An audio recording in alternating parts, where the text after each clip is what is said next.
2025, are you ready to rock? Dave's Killer Bread is ready to rock 2025 and your reset this January with killer taste, killer nutrition, and a killer sweepstakes to win a VIP concert prize pack with round-trip airfare, luxury hotel stay, and much more. Text RESET to 73876 and enter for a chance to win. Dave's Killer Bread. Bread amplified. No purchase necessary. Visit daveskillerbread.com/reset for details. The best late-night conservative talk show in America, Sackheads Radio. And listen, there are no people better on the air to give you the best in conservative talk than Sackhead Sean and Sackhead Clint. And we're working on immigration papers for a certain other guy who happens to work here, too. For those who are tuning in around the world to the best in late-night conservative talk, Sackheads Radio. Hark, hark, hark, dude. Hark, hark, hark, dude. Radio. Hark, hark, hark, dude. Hark, hark, hark, dude. Radio. Sack. Sack. Sack. Sack. The best late-night conservative talk show in America. In America. In America. Into the bylaw. And in this web was a large, I'm pretty sure it was the biggest spider I've ever seen.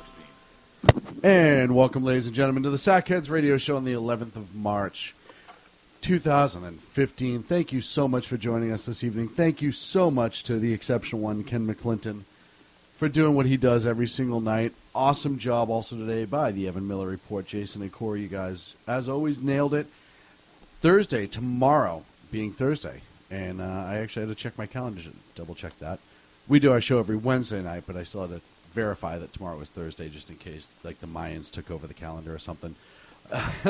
They may have. It was daylight savings time, so we could have had a bigger shift. Right? Who knows, right? Than was accepted. Yeah, I am all screwed up by daylight saving time. Either way. You're all screwed up anyways, Yes. but the daylight savings time even more so. 10 times worse. 10 times worse.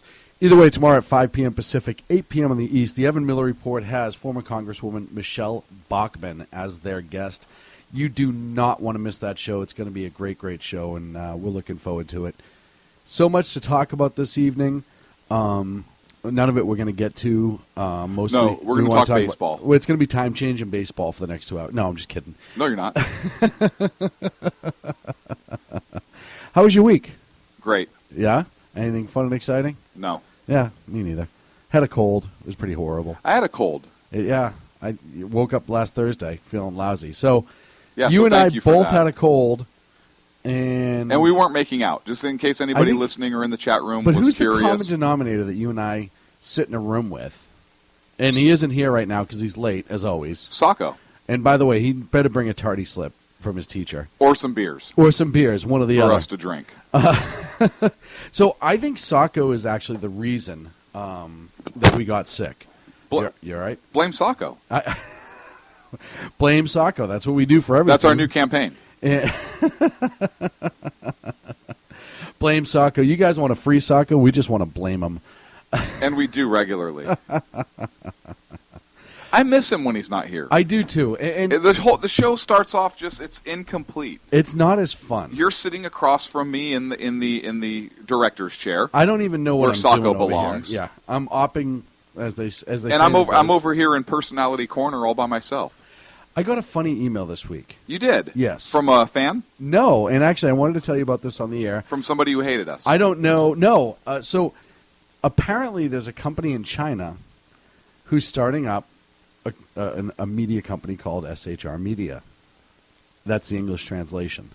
Really? So I actually got notified by a Chinese official, and I did my homework. It was, in fact, a Chinese official. Okay.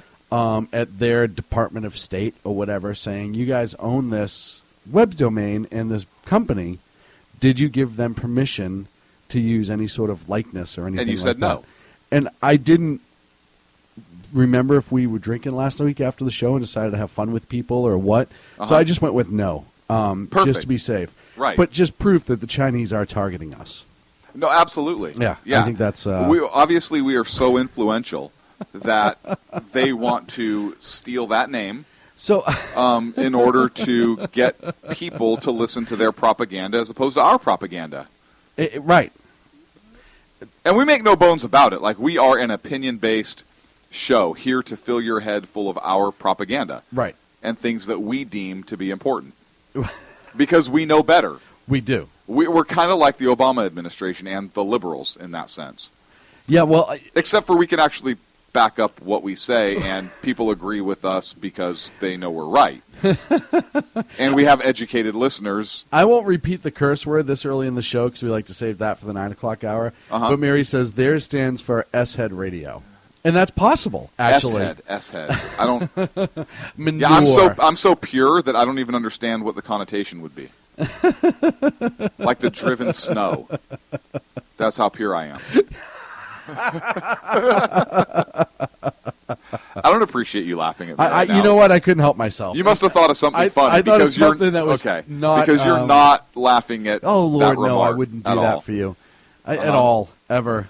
Big nose. That's my new nickname, Driven Snow. Driven Snow. By the way. If you were That's born my stage of name. Native American heritage... I would be Driven Snow. That would be your Native American Right, name. or would a be- stripper.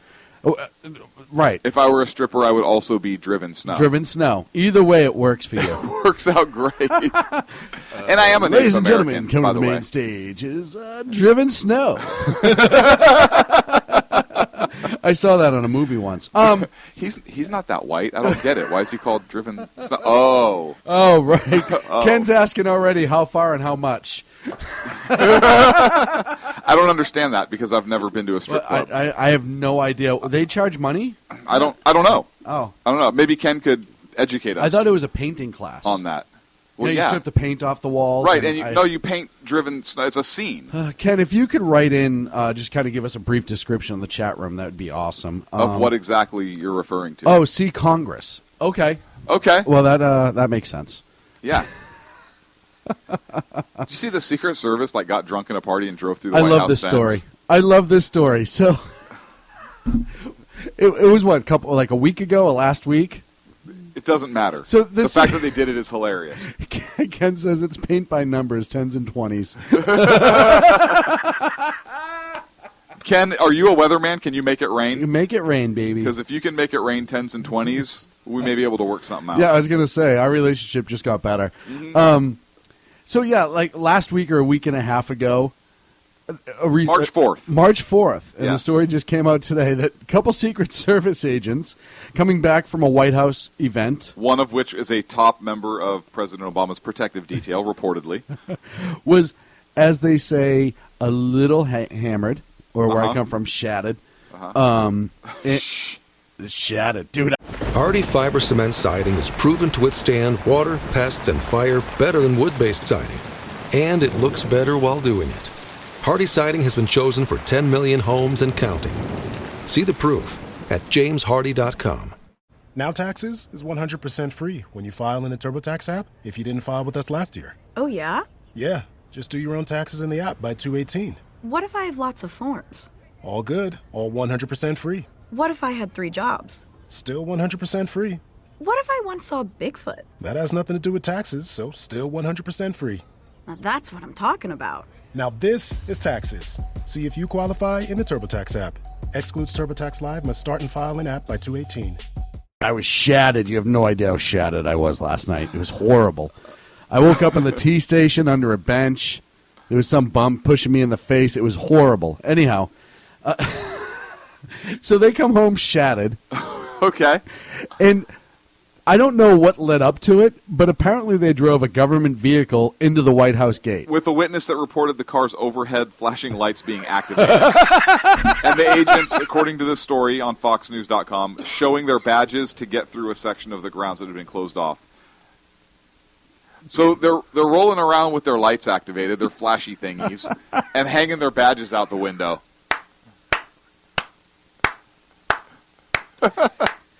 Here's the best part. They just got a new director, a month ago, less than a month ago, after they bounced that broad there. And right. Because she couldn't control them. That was the biggest concern. And then they paid this guy more money than they were paying her. There was no accountability. No, I don't know that. I don't know that either. I don't. But it'd be funny. But they were if saying did. there was no accountability, no inner control, Right. et cetera, et cetera.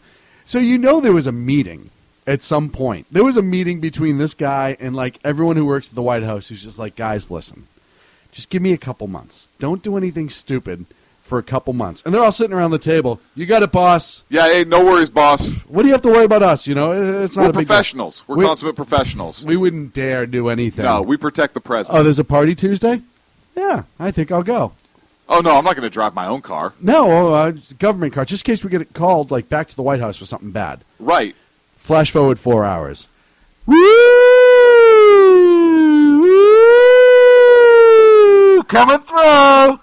They didn't say they had their siren activated, just their lights. It's audio, so the lights I had to kind of. Because if the siren is on, obviously the lights are activated also. I don't know that, but what I'm saying is for for our listeners' we're point a radio of view, show. Exactly. We're trying there to you explain go. this There you to go. them. I'm just trying to be a radio host. Or you could just paint a picture. I could paint a picture. Like you were talking about doing. With like driven snow. with 10s and 20s. Right. See how it comes right Either back? way. So I'm so glad everything's been straightened out over there in Secret Service. Mary said obviously a 10s and 20s a counterfeit. Otherwise, the Secret Service wouldn't be involved. Exactly. I love it. Yeah. No, I see where we're going with this. I see where we're going with this, too. You know what? Again, proves that we have probably the most intelligent audience that can have very smart and intelligent humor. The rest of the morons don't get it. They have no idea why it would be counterfeit. That's not funny to them. The FBI doesn't know. Essentially, the FBI doesn't know. We, on the other hand, I think that's a laugh riot. Things are all well and good. Hey, you know what? I'm finally convinced that things at the White House are under wraps. The only thing that would have been better is if they rode like a horse through the fence. Like just something a little bit more ridiculous would have been better for me. No, I think the company car is perfect. A government horse taken from like a state park ranger, a federal park ranger or something. Do they ride horses? Yeah, I think so. I've seen them when I was out there. The only thing that could have been better is while doing this, they were hanging their badges out and like firing rounds off into the air. Have you ever seen, there's a YouTube video out there my friend sent to me, and it's called Where's the Little Girl?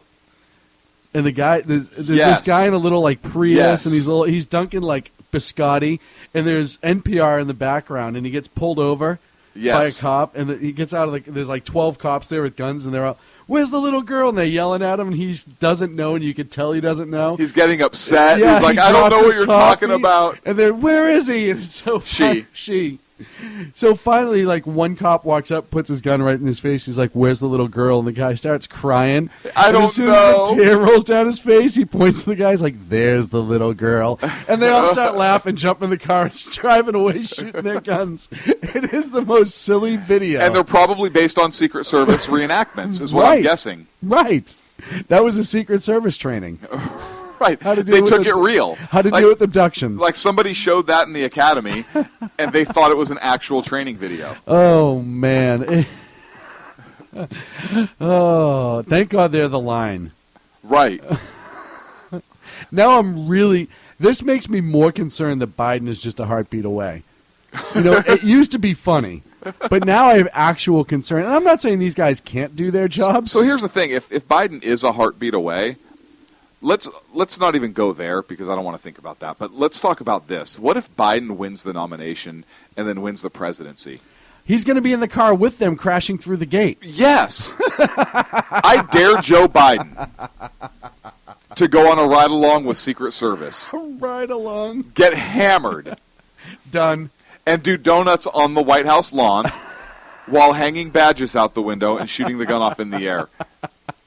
And we joke about this sometimes, but I'm serious. As horrible as it would be to have Biden as president, like policy-wise, it would be the best thing our show. Every week would be 4 years of material. Yeah, right easily. there. That's we would have to do months. it. We would have to do more shows per week just to keep up. Absolutely. We would be the Biden show, I think. Wednesday is who did Joe touch this week, and we cover like which inappropriate touching Biden did, and then we could have like what's another good one we could have? Dare Joe Biden would be. Dare Joe Biden would be back on. That would be huge. Yeah. Curse Tuesdays. Just play sound clips of him cursing. Ken has a good idea for Joe. He should shoot up Hillary's server for an anti-gun ad. I think that would be pretty good. That would be good. Man, they're protecting the president. And listen, like you said, Would it be bad? One to of do an these ad? guys was- Would it be bad to do an ad with like Hillary Clinton's face and like just Bill Clinton with like this weird look on his face and Joe Biden with this like cockeyed smile or whatever with a balloon above Joe Biden's head that says, "See, Bill, shouldn't have gotten married drunk. Look what you ended up with." Like, would that be bad? Oh, Mary says that Obama already has enough gaffes himself, and I disagree. See, Biden's gaffes are cheeky and fun. Right. Obama's gaffes are sad and pathetic. Hurtful, yeah. Hurtful Evil and shenanigans. I swear to God, I'll pistol whip the next guy that says shenanigans. That was a great movie. That was an an American awesome classic. How that did not win an Oscar, I have no idea. Oh, no. I would vote for that movie. Yes, absolutely. Oh, man. Too funny. I'm a little upset you haven't gotten back to baseball. Like, I've thrown baseball out a couple times. I have. And you're I letting have. it go. You keep You going on had this some guy. rant. The A's have some guy pitching this year that's like by something. I don't know. Ambidextrous. Oh, I'm sorry. I Yeah, got no, that no, backwards. ambidextrous. No, it's not. He's not a San Francisco player. Oh, right. I got that. That would Okay. be a buy. Well, I something. mean, maybe we don't know. Maybe no, we don't can't know. confirm. I'm We guessing. can't confirm. I don't know. But I mean, I just know that community is big into that movement. Right. In some parts. But yeah, so Oakland has an ambidextrous pitcher, It's pretty cool. and from what I understand, the rule is you have to declare which arm you're going to pitch with prior to the batter stepping in the box.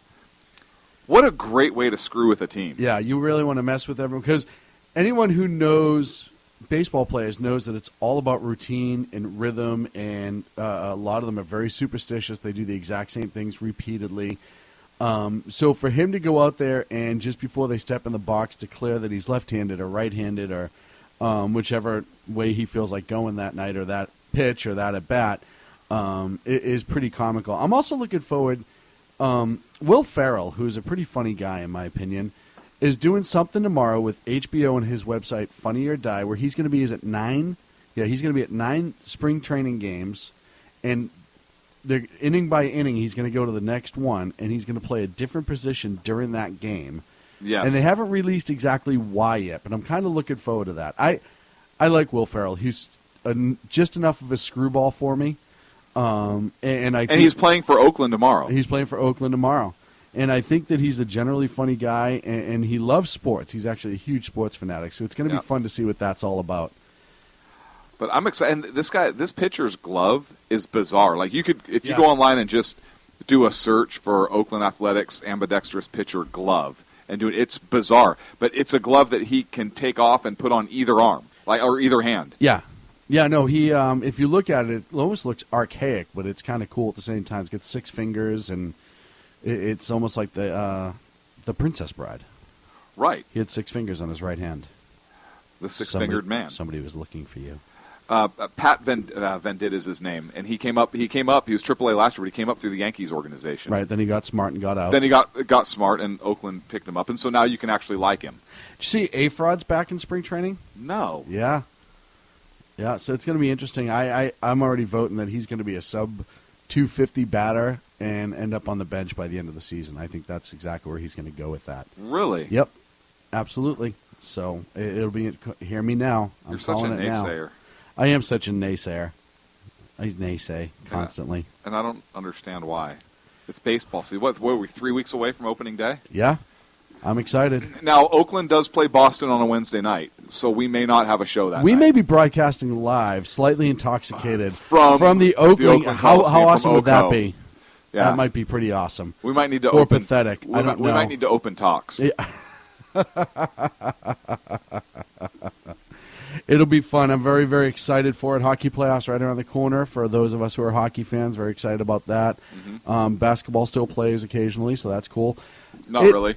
My friend, it is time to get to the big board of topics. It is. So there was what? You just completely congratulating yourself, and nobody can see that. I'm going to go write big board of topics on that right now. Yes, you should. All right. Actually, no, I'll write it because it's in my handwriting. It'll look like you wrote it with your foot, and it'll just be. You'd a be mess. lucky if it looked that good. And that's my board.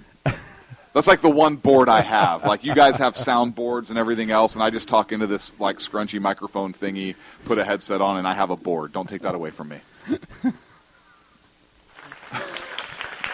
Thank you. Thank you. That's my board. So there was, last week at the University of California, Irvine, there was a students group that tried to ban the American flag from campus. And I can't, we touched on it very briefly, and you and I talked about it at length. But that was overturned, obviously, and there's actually legislation that some state legislators are looking to introduce that basically would prohibit universities that receive state money from banning the American flag, which is actually a piece of legislation that I would support. Absolutely, especially ridiculous, in California. Completely ridiculous that it Should would even not need that to he would, exist. How is that even a discussion point? Shouldn't need to exist. Like, we have enough laws on the books, period. But the fact that's a law that maybe we need, but how sad is it that we're at a point in our society that that's even something we need to discuss? No, it's pathetic. Like, honestly, that's heartbreaking. Yeah, it's horribly heartbreaking. Ridiculous. But the reason they gave is U.S. nationalism often contributes to racism and xenophobia, and that the paraphernalia of nationalism is, in fact, often used to intimidate. What? Huh? What? What? Intimidate how? Yeah, this was a vote on March 3rd, and the Student Government Association voted 6-4 in order to remove the American flag from the campus. Well, they're in lobby. college; they must know what they're doing. Two abstained, so I want to know who those two cowards are that don't even have the fortitude to at least to pick your to side. take a stand. And again, it's for cultural inclusivity. Huh? Cultural inclusivity. Well, listen, this is also the state awesome. where if you wear an American flag on Cinco de Mayo, on Cesar Chavez Day, or Cinco de Mayo, I forget which one it is, you can get kicked out of school for it. Right. So it's not shocking to me. This is also the state where there was a conservative group trying to collect signatures, and I want to say that was at one of the state schools down in the valley here somewhere. Well, here's the thing. So there was a letter that came out in support of these students and their efforts to ban the flag, and there were some university professors that signed this letter that showed their solidarity with the students who tried to ban the flag. So we have college professors. What did Professor Goebbels say? Yeah, there are college professors saying that this is a good idea and that the flag symbolizes racism and should not be displayed on campus. What? Yeah. Why is the flag racist? It's red, white, and blue. It's three colors on one flag. No, it's racist. These professors know more than you, Sean. They're professors. What part of this don't you understand? So this got me thinking, which is always a very dangerous proposition. How many college professors are anti-American? And I'm not even talking left-wing politically, but I'm talking like outright Marxist or even communist.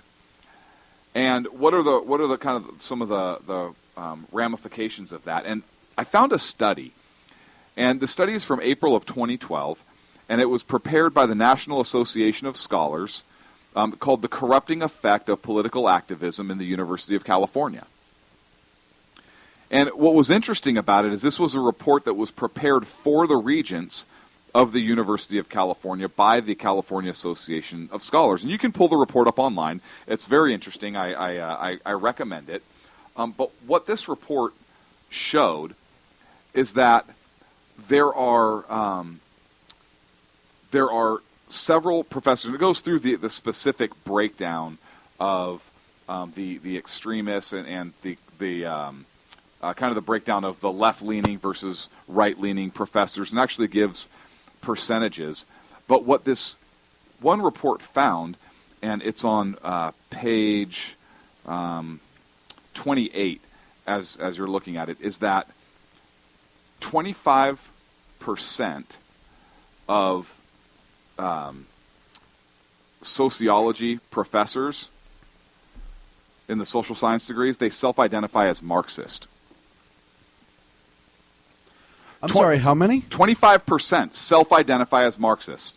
So almost 1 in 5 professors in the cultural science classes So almost 1 in 4 identifies as a Marxist. It says a figure that rises to 25% in sociology, which is, I'm quoting from the study here. Striking as these figures are, they're almost clearly understated. As we have seen, self-identification in political matters is highly unreliable, but that'll be especially true with a word such as Marxist, which does not play well with the general public. Now, a quick search on Marxist, University of California professors Marxist, there was a name, Paul Thomas, that came up right away, who is at University of California, Berkeley. Bizarre, right? Weird. Yeah, weird. Political science professor who's written numerous books and writings on Marxism and scientific socialism and all these other things. So he must know why it's all horrible then.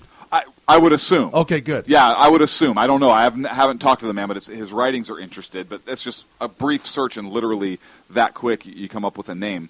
But the study is interesting. It got me thinking, wow, Marxism is in direct conflict with the principles outlined in the United States Constitution, is it not? Correct. I mean, particularly the Bill of Rights and all of the things that we essentially anything that has freedom involved, right? And anything that we value as Americans, particularly liberty-loving Americans. Direct conflict. Would you agree with that? I would 100% agree with that. I would think that if you self-identify as a Marxist, and that is seeping over into the classroom, which we know it does. Of course it does. That is absolutely anti-American, anti-Constitution. Well, I found something interesting. There's a form, and it's called the University of California State Oath of Allegiance, Patent Policy and Patent Acknowledgement. And I think professors are employees, are they not? Last time I checked. I think UC professors are employees, and if that's the case, then they're required to sign an oath of allegiance. Yes. And take the oath of allegiance. And here's what the state oath of allegiance is. It says, I do, and I'm reading, I found this form online again, through the UCNet, University of California.edu site. So it's right from the UC site. It says, I do solemnly swear or affirm that I will support and defend the Constitution of the United States and the Constitution of the State of California against all enemies, foreign and domestic, that I will bear true faith and allegiance to the Constitution of the United States and the Constitution of the State of California, that I take this obligation freely without any mental reservation or purpose of evasion, and that I will well and faithfully discharge the duties upon which I am about to enter. Mm-hmm. Now that's interesting, because if you are a self-avowed Marxist, and if that is in fact seeping over into the classroom, which we know it does, and the report supports that, the report I just quoted from, and it's like a 81-page report or something like that, then how are they, in fact, supporting and defending the Constitution of the United States of America? I would argue that they are not. They cannot. But what's interesting is there's a penalty phase of that. And under penalties on this form, it quotes California Government Code Section 3108, which says every person who, while taking and subscribing to the oath or affirmation required by this chapter, states as true any material which he knows to be false, is guilty of perjury, and is punishable by imprisonment in the state prison not less than 1 or more than 14 years. It's a felony. So if a professor is Marxist, they know they're Marxist, they know they have an agenda and that they're going to push that in the classroom, and they sign this oath of allegiance, are they potentially in violation of that? Are they guilty of a felony, perhaps? And if that's the case, why is nobody investigating this further? We potentially... we don't want to bother them because they're Marxists, the poor guys. We potentially, and I don't know, I would have to actually investigate and delve into this a lot further than I have, but on its surface it seems like a case may be able, or at least a straight-faced argument could be made, that they are violating their oath. Yes, I agree wholeheartedly.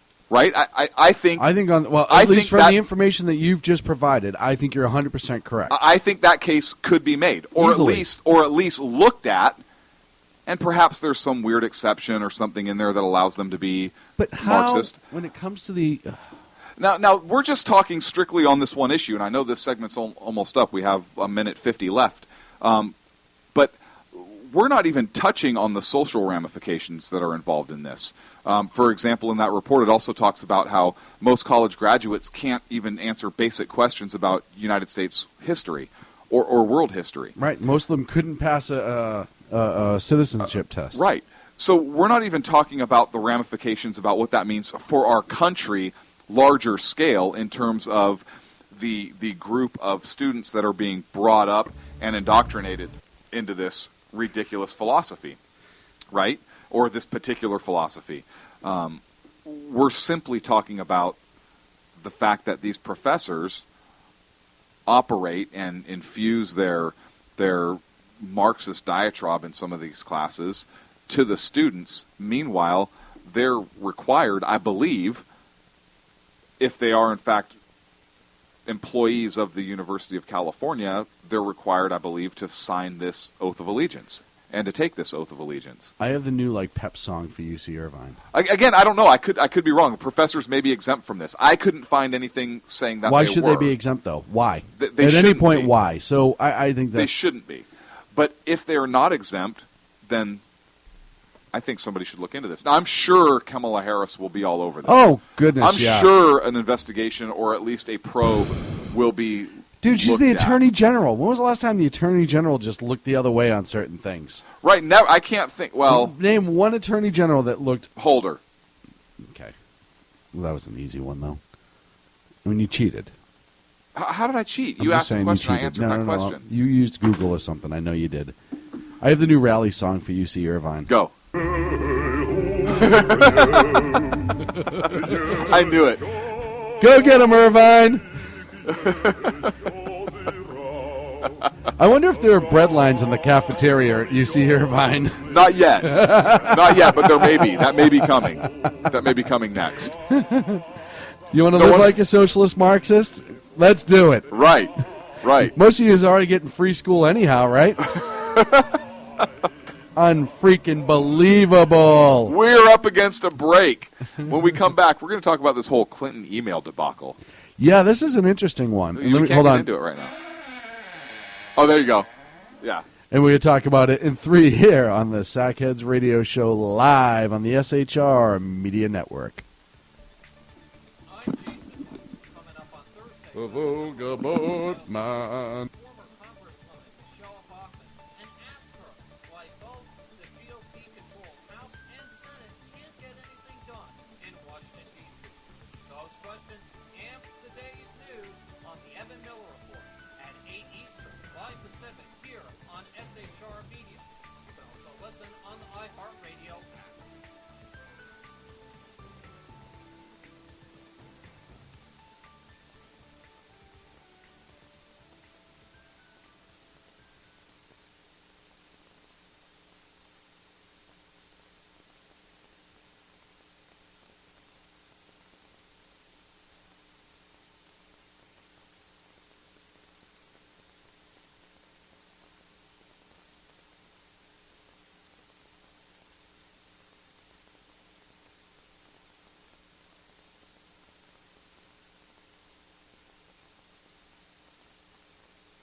A team of ordinary men emerge from the ashes to give voice to the voiceless and hope to the hopeless.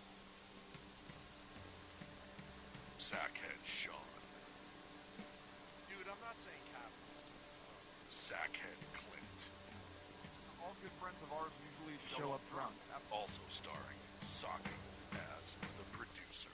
I'm a little bit drunk, I'm a They are the Sackheads Radio Show.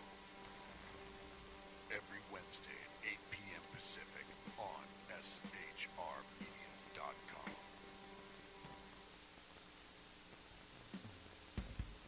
This is Tammy Jackson, inviting you to join me on the Tammy Jackson Show every Tuesday night at 7 p.m. Pacific on the 405radio.com. Put down that remote and tune into the show that covers politics, guns and the Second Amendment, religious liberties, sanctity of life, the military, and more. I host newsworthy guests and work hard to be a conservative radio show that's not like all the others. So save Tuesday night at 7 p.m. Pacific for me, Tammy Jackson, on the 405media.com. And welcome back here to the Sackheads Radio Show. Thank you so much for joining us. You know, with Sacco not here, all the tech stuff falls onto me. And I don't realize till after I screwed up that I screwed up. But it's not a big deal. Kind of is. But so I apologize for that minute and a half of silence. Really? Well, it's Sacco's fault. I mean, really, it's Sacco's fault. If he was here, I wouldn't even have to worry about it. You don't worry about it anyways, as evidenced by the fact that you screwed it up. If you were worried about it, like, you would have been locked on. Just on the last story before we jump real quick, a guest in the chat room... You closed the door on it. I'm just going to add this real quick. Oh, okay.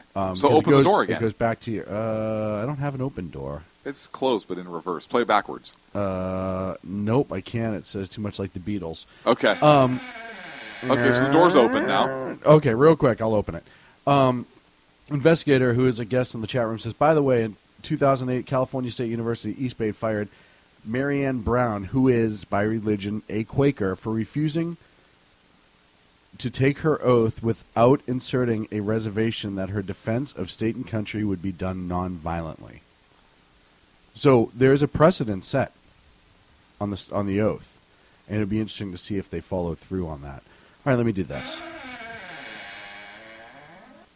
Okay, and then let's go down to the Hillary email door, and there it is. All right, I'm on it tonight. I am just dialed. You nailed that.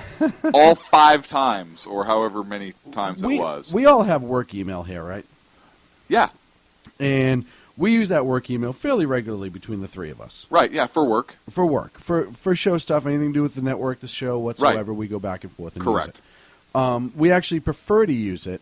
It's not a rule with us, but we prefer to use it just because it's our server, et cetera, et cetera. Now, the Secretary of State has I would say that her emails would probably be considered a little bit more classified than ours. Just slightly. Or important. Well, yeah. We're kind of a big deal. We are. I apologize. I don't know what I was thinking. Chad, I'm sorry. End.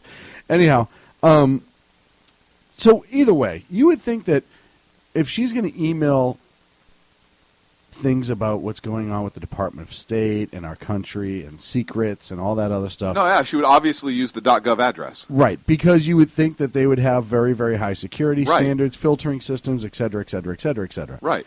And we know that you can't lose an email with that. We've learned that with Lois Lerner. Right. So it's even if you try. Even if you try, it you won't can go try away. hard, it will not go away. So, and then the revelation came out that Hillary was not using her government-assigned email as her time as Secretary of State, which is just insane. Well, I know why. Okay. Because Hillary Clinton, and this is why perhaps conservatives should consider endorsing Hillary Clinton. Follow me on this. So Hillary Clinton did not use her government email because she believes in the free market.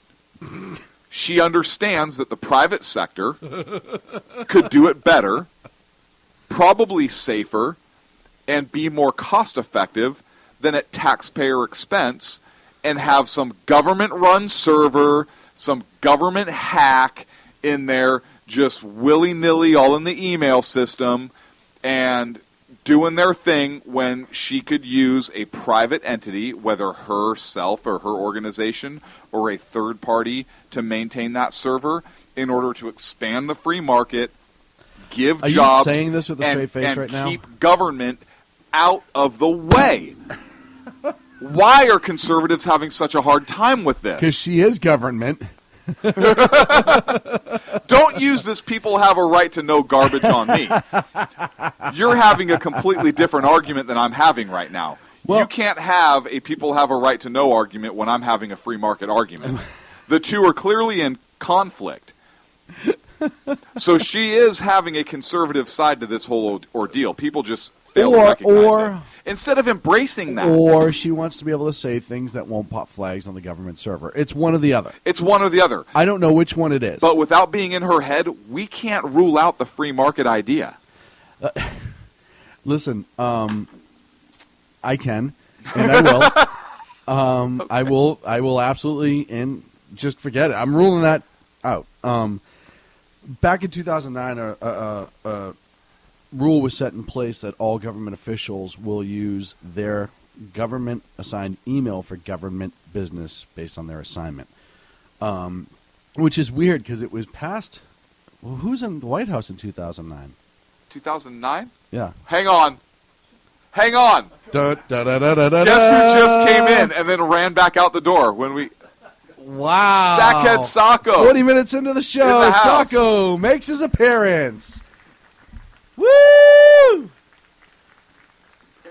I'm glad you could find the place. All right, you guys can go live now. Thank you, Sacco. So, this president... And wait, who was Secretary of State in 2009? Winston Churchill.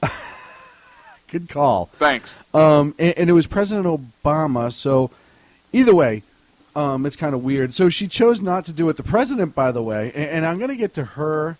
She answered some questions yesterday. It was, but I'm sure she was consistent. Very, very consistent. Yeah, no, she was very consistent. But first of all, I want to talk about the president. And folks, I'm going to talk about, again, he's either a bumbling fool.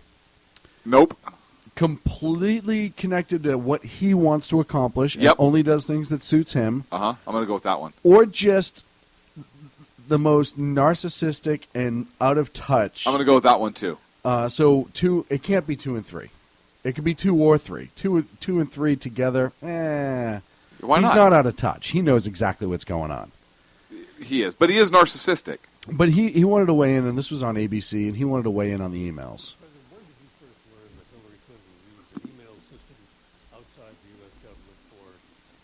Official business while she was Secretary of State. At the same time, everybody else learned it through news reports. Were you disappointed? Let me just say that... Is there anything this president finds out from his own people? No. Look, he's a news guy, okay? He likes to follow the news. At least he's following the news, Sean. Why can't you give this guy credit for anything? Wow, how? Nothing. Oh, I know. Sorry, Sacco, I have you off. I don't... It's not the first time. Yeah, I know. Quick, turn them on. You know how to turn them on. Turn them on. No, we sent the alpaca out. Oh, that's right. I'm sorry. Here's the rest of his clip. Outstanding public servant. She was a great Secretary of State for me. The policy of my administration is to encourage transparency, and that's why my emails, the BlackBerry that I carry around, all those records are available and archived. And I'm glad that Hillary is instructed that those emails that had to do with official business need to be disclosed. Well, you say that you have the most transparent administration ever. You said it again just a couple of weeks ago. It's but true. How does this square with that? Well, I think that the fact that she's going to be putting them forward will allow us to make sure that people have the information. Okay, Mr. President, a couple quick questions. You keep saying how transparent you are. We're talking about Hillary, the Secretary of State. I'm going to go to Benghazi real quick. It's kind of relevant right now. If you're so goddamn transparent, right? Why don't you have all the witnesses there come out and testify? If you're such for transparency, you lying little weasel, and I'm just to that point with him, then why don't you have everyone in the Brian Terry case testify? Or how about Lois Lerner and all of that? Why weren't those given? I cannot take his... Well, he finds out about everything on the news, Sean. I digress. This segment is not about the president specifically. It's about Hillary. Now, Well, no, I think you misspoke. Hillary, right? yeah, that's what I said, Hillary. Okay. Okay. No, Hillary.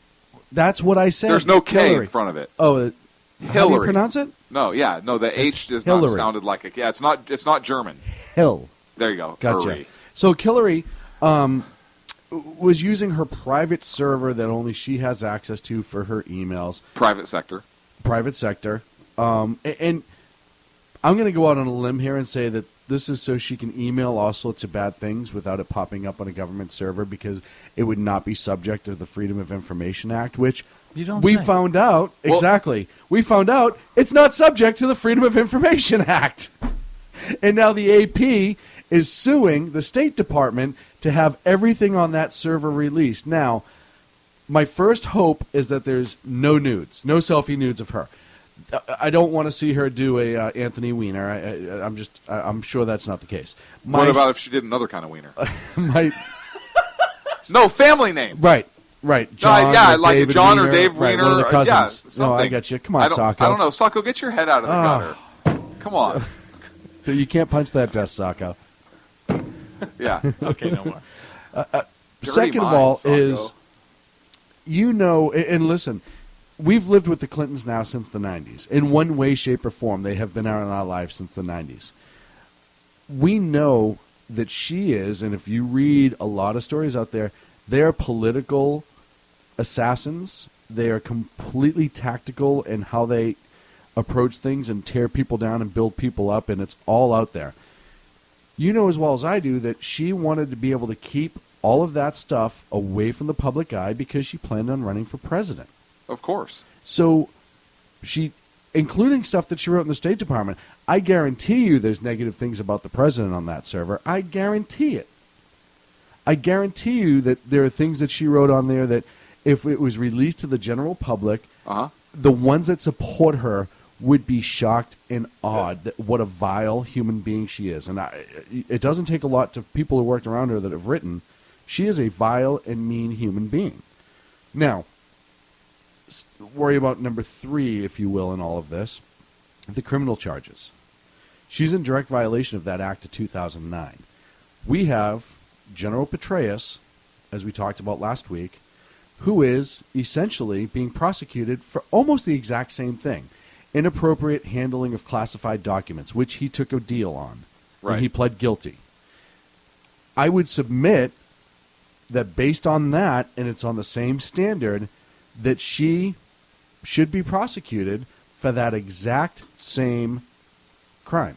You know, I think one of her most ridiculous arguments that she said that it was for convenience. She chose to use the personal email specifically. That way she could carry only one device, and that she wanted it for convenience. She didn't want to have one device for work and one device for personal. I do. But, well, here's what's interesting. Trey Gowdy made a great point. And I look at my own phone and yours as well.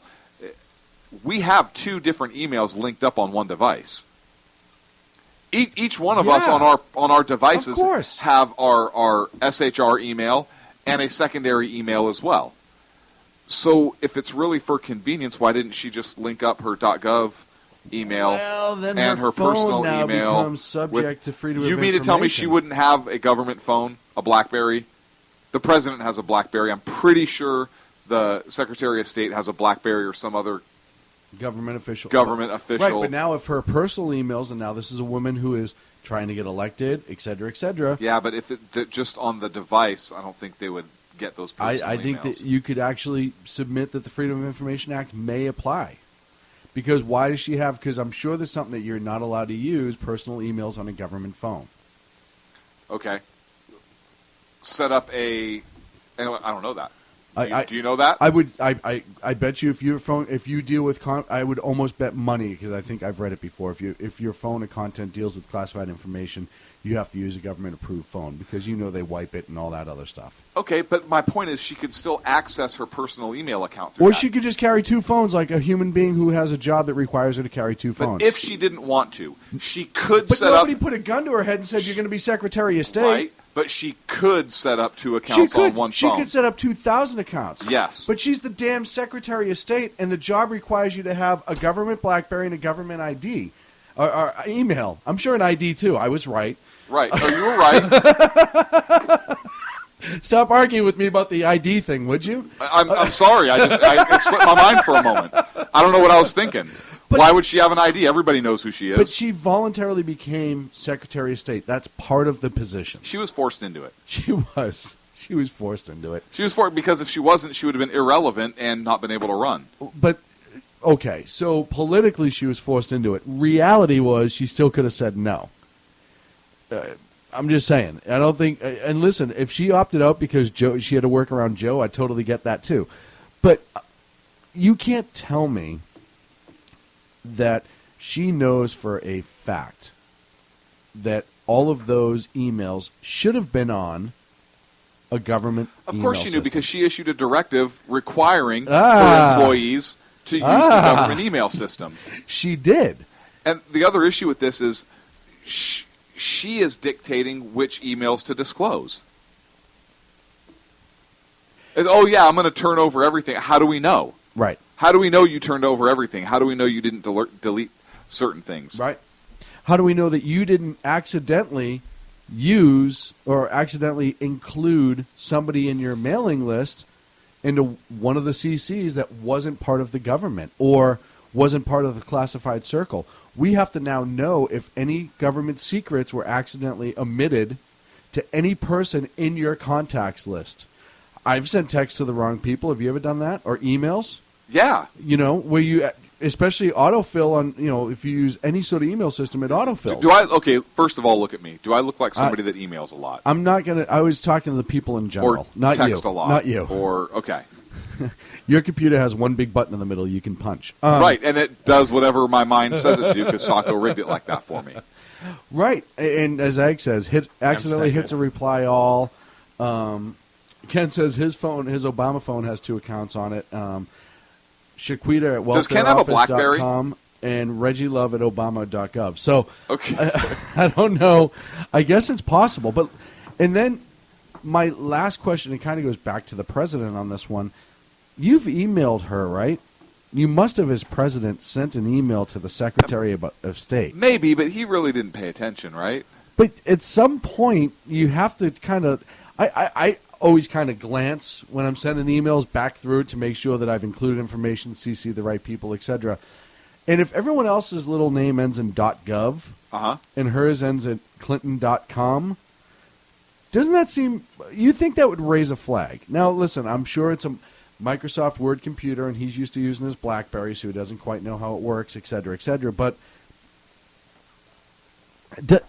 don't you think the president should know when he's emailing? And I would submit that probably their correspondence is extremely classified on some levels.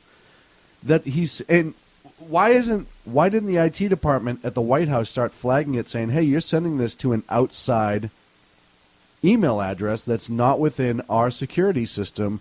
Are you sure you want to send this?" Or, "Hey, Mr. President, just so you know, when you were talking about Benghazi and you know how you lied and said that we're going to frame this as a YouTube video, yeah, that went to a non.gov email." You know, it's kind of crazy to me that this was allowed to happen, especially with the most transparent government on the face of the planet. Right. And all this does now is this protects her so much more, and she's picking and choosing the emails. If you don't think that the left machine operates 24/7, 365, and does whatever it possibly can to try to stop or pick up the right, or put down the left and pick up the right, and move their agenda as much as humanly possible, you're insane. Look at everything that's happened with this administration. All the way through this email debacle. The president doesn't know, and then when he does know, he knows about things like the Bin Laden raid. He was all over that. He knew 100% what's going on there. He was in the room. Doesn't know He about pulled the trigger. Fast and the Furious. Doesn't know about Lois Lerner. He found out about it on the On news. the news. Hillary, same thing. It's on the news. It's on the news. Et cetera, et No cetera, idea. et cetera. I didn't even watch Netanyahu. I don't even know. Did he talk? I don't even know who he what's is. happening. It's one of those things to me. If you don't think that this is part of a bigger machine, and this wasn't an architecture at the beginning. Hey, you keep your emails over here because of X, Y, and Z, and we can use this later and block this later, blah, blah, blah, blah, blah. You're crazy. You can call me a conspiracy theorist. You can call me whatever you want. But all of these debates and debacles and scandals that keep coming up under this president, it's not the right. I mean, this one was done by the New York Times. It's not the right that's pushing this agenda. Yeah, we jump on it because it's a big deal. But this is strictly an out-of-control government run by the left, the radical left, not even the old blue dog Democrats. This is run by a government on the radical left who's controlling information. They dodged the Freedom of Information Act. They knew that was coming, so they had her put everything on a separate email because they don't want it to screw up her chances at running for president. All of this was done with architecture. It was done by somebody who picked and chose which rules and laws certain people would follow and which ones they wouldn't. And it's an embarrassment to us as a nation. I can't believe. I just can't believe that the leader of the free world, if you will, had no idea what was going on in his own. Had no idea what's going on down the hall. You know, I believe it. Other than him knowing that like Biden's running through on like a pogo stick and a pair of drawers, chasing around like a couple Playboy bunnies, he has no clue what's going on. And that's only because Biden came through the Oval Office on the pogo stick. You know, he just didn't have a choice on that one. Right. But he would know exactly how many playmates were in the mansion, perhaps. Perhaps. Maybe. Right. Well, that's because he'd see that on he'd hear Joe's about Facebook. it on the news. He'd see that on Joe's Facebook. And now, and I submit too, and I've said this a couple times, the left is going after her, and the Times is going after her. And Ken talked about this in the chat room a second ago. You know, they don't want Hillary because as much as I dislike Hillary, they can't control Hillary. They can't feed information to Hillary. Hillary's going to do what Hillary wants to do. Listen, you read the I think it's now the 35 Bodies of Hillary Clinton, written by our friend Tammy J. Hillary does what Hillary wants to do, and nobody's really in control of her. Certainly not Bill. Certainly not Hillary. I think there's sometimes that she doesn't even know what she's doing. But now, what's the ultimate goal? I think the radical left is actually going to go after Hillary real soon and try to get her out of the way. They want to do it fast. They want to do it quick because they don't want it to be a long, drawn-out fight because they want to push Warren up to the front of the list. They want Elizabeth Warren to run. And listen, they're going to play her out as a unwilling candidate, somebody who's only doing it to serve her people. That she's part of the established. Yep, and you're going to see her. Machine. Oh yeah, she's just an outsider. She's only been in government for a few years, and she's going to do things differently. Unwilling candidate. Who else was an unwilling candidate that became president? Oh, right, George Washington, who did it because he was called to service versus wanting to do it. They're gonna, and you watch how many times they're gonna run that ad and keep those two next to each other. I think the Hillary email thing being investigated and pushed by the left is done for an political assassination plot, and you're gonna see it be the undoing of Hillary Clinton. I guarantee you. I think this will be the one that gets it done. I don't even think it'll get as far as the Benghazi hearings. I really don't. You don't think so? Nope. I think that she's going to end. I think in the next 2 weeks, because I think the AP's lawsuit against the State Department is going to be upheld. It's going to go to a federal judge who's going to say right away, nope, release them. You have to release them, Freedom of Information Act. If there's anything on that server that involves the government, it becomes property of the Freedom of Information Act if it's official government business. Right.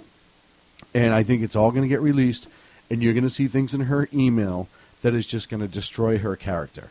And I think that's the end and the ultimate goal of the left. I think the Times was fed this by a White House insider to chase this, and that's exactly what they did.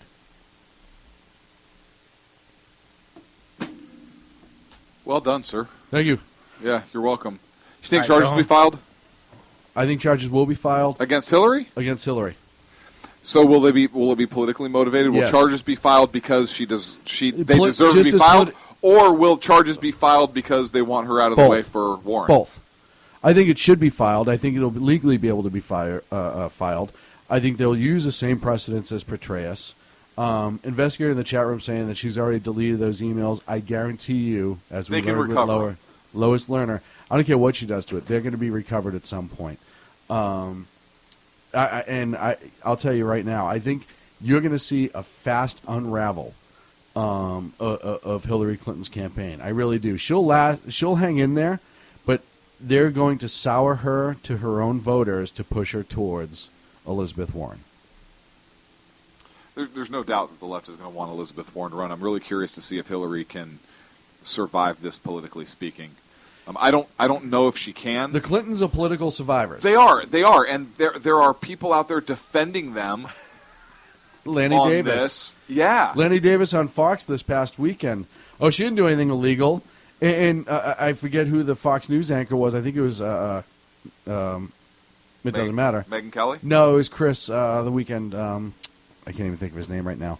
But he was saying, no, I'm going to tell you exactly which laws she's in violation from. He's like, that's yet to be determined. So, they're absolutely... they're already in mode, and they're sending out their number one defender, who Lanny Davis, who's defending them through Whitewater and everything else. Yes, Hillary's an Alinsky student, but she's not radical enough for them. And she's pretty radical, but she's uncontrollable. And I think that, like I said, they're just going to absolutely tear her apart with this. We're up against a break, my friend. We are. Wait, before you go into a break, because I missed General Jackassery, I wanna just point out that I don't think Sean loves me, because I posted like a couple of videos. Nope, I don't care. I posted a couple videos like 4 months ago, and he didn't know about them till today, and then he has the audacity of hope to text me and tell me, "Hey, I didn't know you had these videos up here.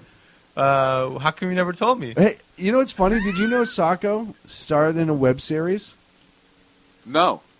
Sacco's brother is a movie producer and created a web series. This is not a joke. Allegedly. It's called The Ruins on YouTube.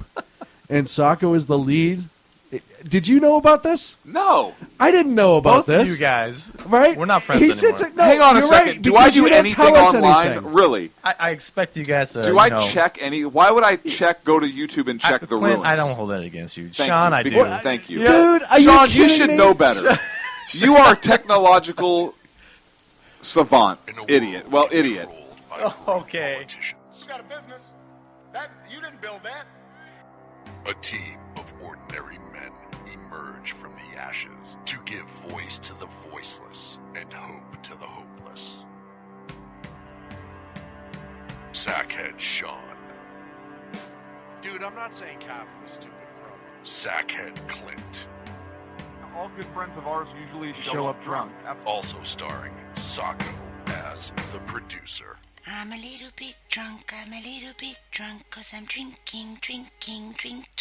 They are the Sackheads Radio Show. Every Wednesday at 8 p.m. Pacific on shrmedia.com.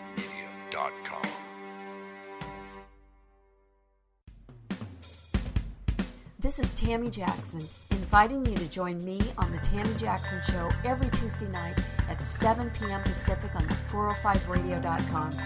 Put down that remote and tune into the show that covers politics, guns and the Second Amendment, religious liberties, sanctity of life, the military, and more.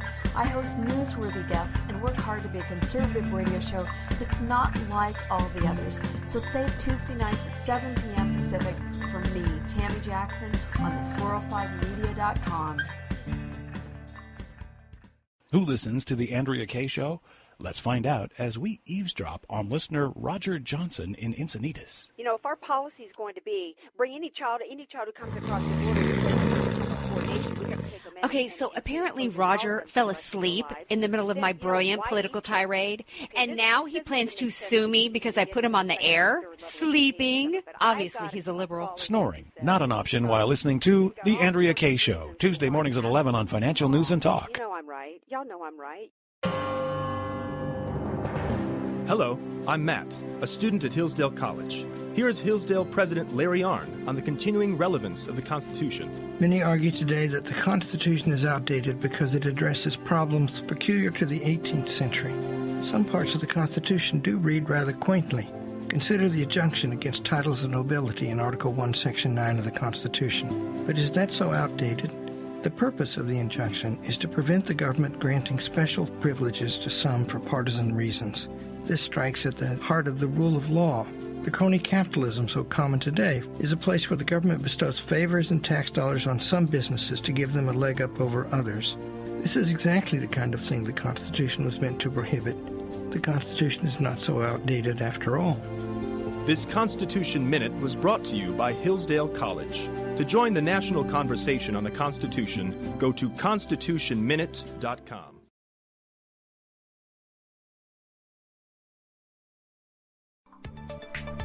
I'm Jason Miller. Coming up on Thursday's Evan Miller Report, I will be interviewing former Congresswoman Michelle Bachmann and ask her why both the GOP-controlled House and Senate can't get anything done in Washington, D.C. Those questions and the day's news on the Evan Miller Report at 8 Eastern, 5 Pacific, here on SHR Media. You can also listen on the iHeartRadio app.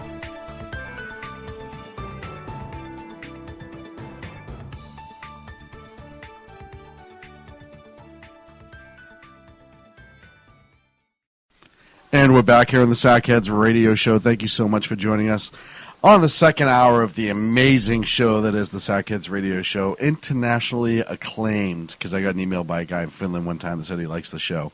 So and Japan. And Japan. But he's an American in Japan. But he's still, our it's still in Marine. Japan. He's Absolutely. big in Japan. He is huge in Japan.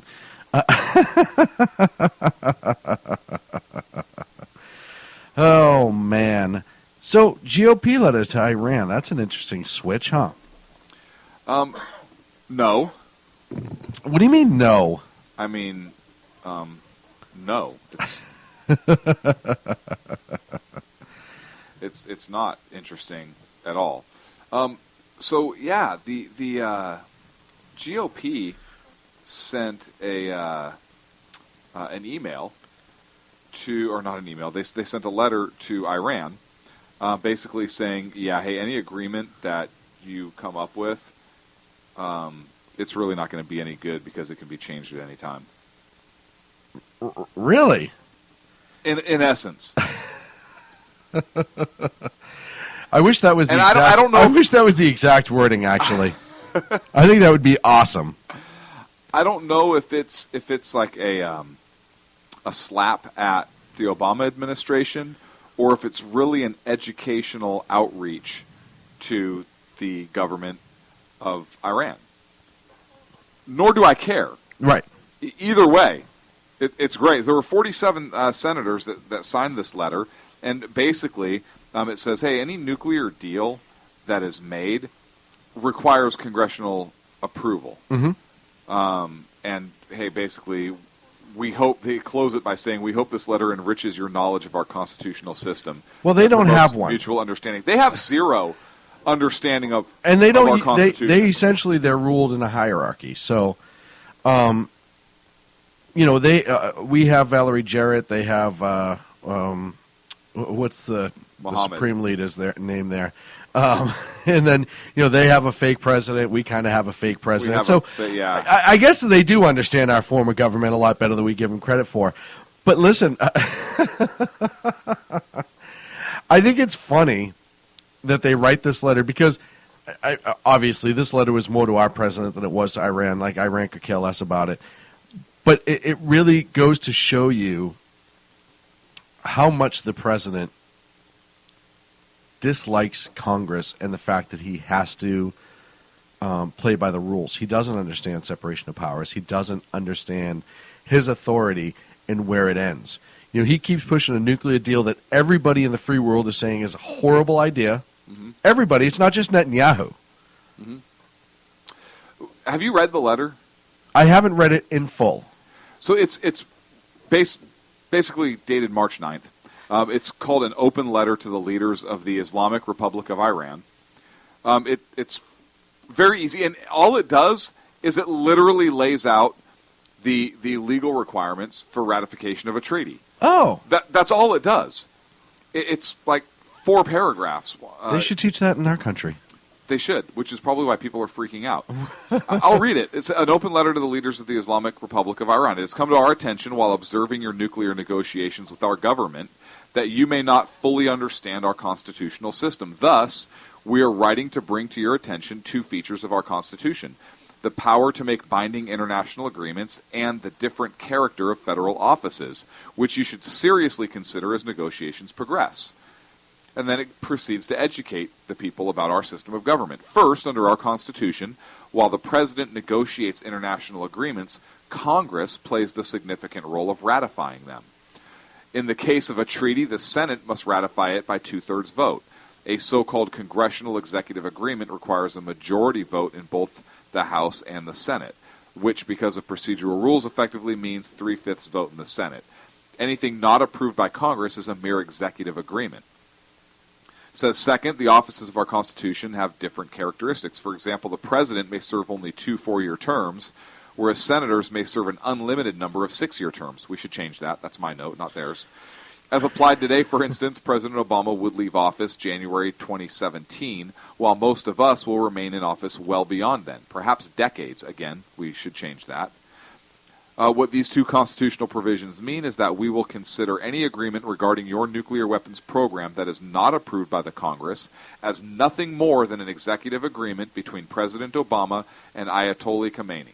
The next president could revoke such an executive agreement with the stroke of a pen. Future Congresses could modify the terms of the agreement at any time. We hope this letter enriches your knowledge of our constitutional system and promotes mutual understanding and clarity The more as you know. nuclear negotiations progress. Whiz Brian Williams with the more you know right now. That Right? would be great. And what they're talking about specifically here is Article 2, Section 2 of the United States Constitution, where it talks about the president shall have the power by and with the advice and consent of the Senate to make treaties, provided 2/3 of senators present concur.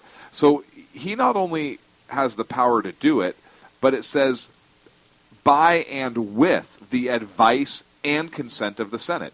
So how many senators have been are involved in these negotiations? Democrats, I'm sure a lot. No, it's Kerry, right? Kerry's not a current U.S. senator. He's the Secretary of State. Well, technically in name, yeah, he is.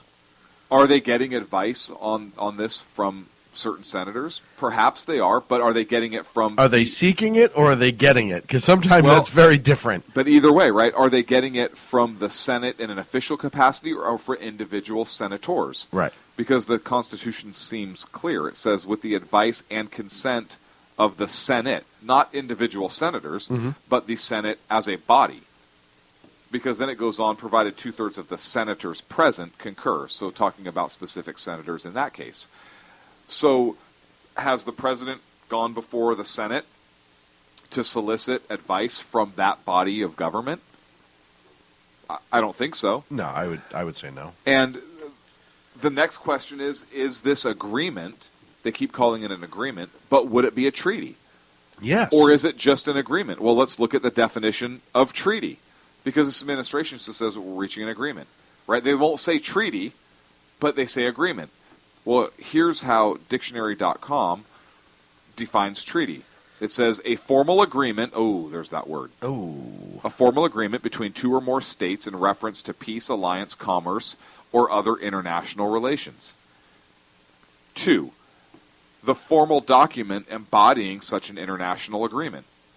So if something's written up and it's signed, that would meet the definition of a treaty. I would think so. Number 3, any agreement or compact. So even if there's an agreement made, it would still meet the definition of treaty and would therefore, in order for it to be valid, would require the consent of the Senate.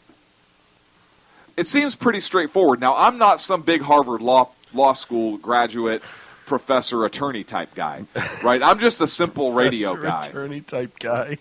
Yeah, I'm a simple, non-educated charlatan of a radio. Quite a charlatan. Host. Quite a charlatan. Because that's my nickname, Charlotte. Right. What? Nothing. Okay. Go ahead. I thought you were laughing at my name for some reason. It seems pretty straightforward. People are angry that they sent this letter, and there are some that think that it could hurt the Republicans in the long term or politically. How? I read the letter to you verbatim. Mm-hmm.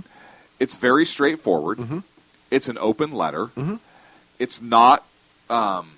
It's not degrading, I don't think, in tone or in nature, and it lays out very clearly what their legal requirements are under the law. Because, quite frankly, the Iranian people are probably not aware. The leaders of Iran are not aware of what our system is or what is required to have a legally binding agreement. I would think that's good information for them to have. At least throw it around the table a little bit. Right? Hey, so we actually read their constitution because we could pull it up online, and these guys are right. The President Obama can't, or the Secretary of State can't negotiate this. They don't care. But I'm saying if they're serious about a deal, they would care. Right, I agree. Right? If they were serious about a deal, or if they were going to abide by this deal, I would think the leaders of Iran would say, whoa, whoa, whoa. Hey, we're serious about working with you guys. Like we want a real deal. So let's bring the Senate in and let's make sure this is done legally. Mm-hmm. Let's make sure this is done right. But if they don't care because they're going to violate it anyways, it doesn't matter if the deal is legal or not legal. And so it actually speaks volumes to me that they don't care. Yeah. Or that it's being dismissed. I agree. And the funny thing is, I saw an interview, and I think it was Megyn Kelly, and I forget who she was speaking with on her show, but she asked whoever she was interviewing, is this a treaty? And he wouldn't answer the question. He said, well, it's an agreement. No, is this a treaty? And she tried to pin him down, and he wouldn't answer. And I want to say the guy, and I wish I could remember who it was right now, but I can't off the top of my head. But even Republicans are having a hard time calling it what it is, a treaty. Look, you don't have to be some whiz-bang college graduate, right? Whiz-bang. Yeah, in your bow tie and your knickers, with your book belt. When you're playing the stick and hoop game. Right. Going along on your velocipede to get to classes. Look that one up. Have fun. It's awesome. But it's very straightforward.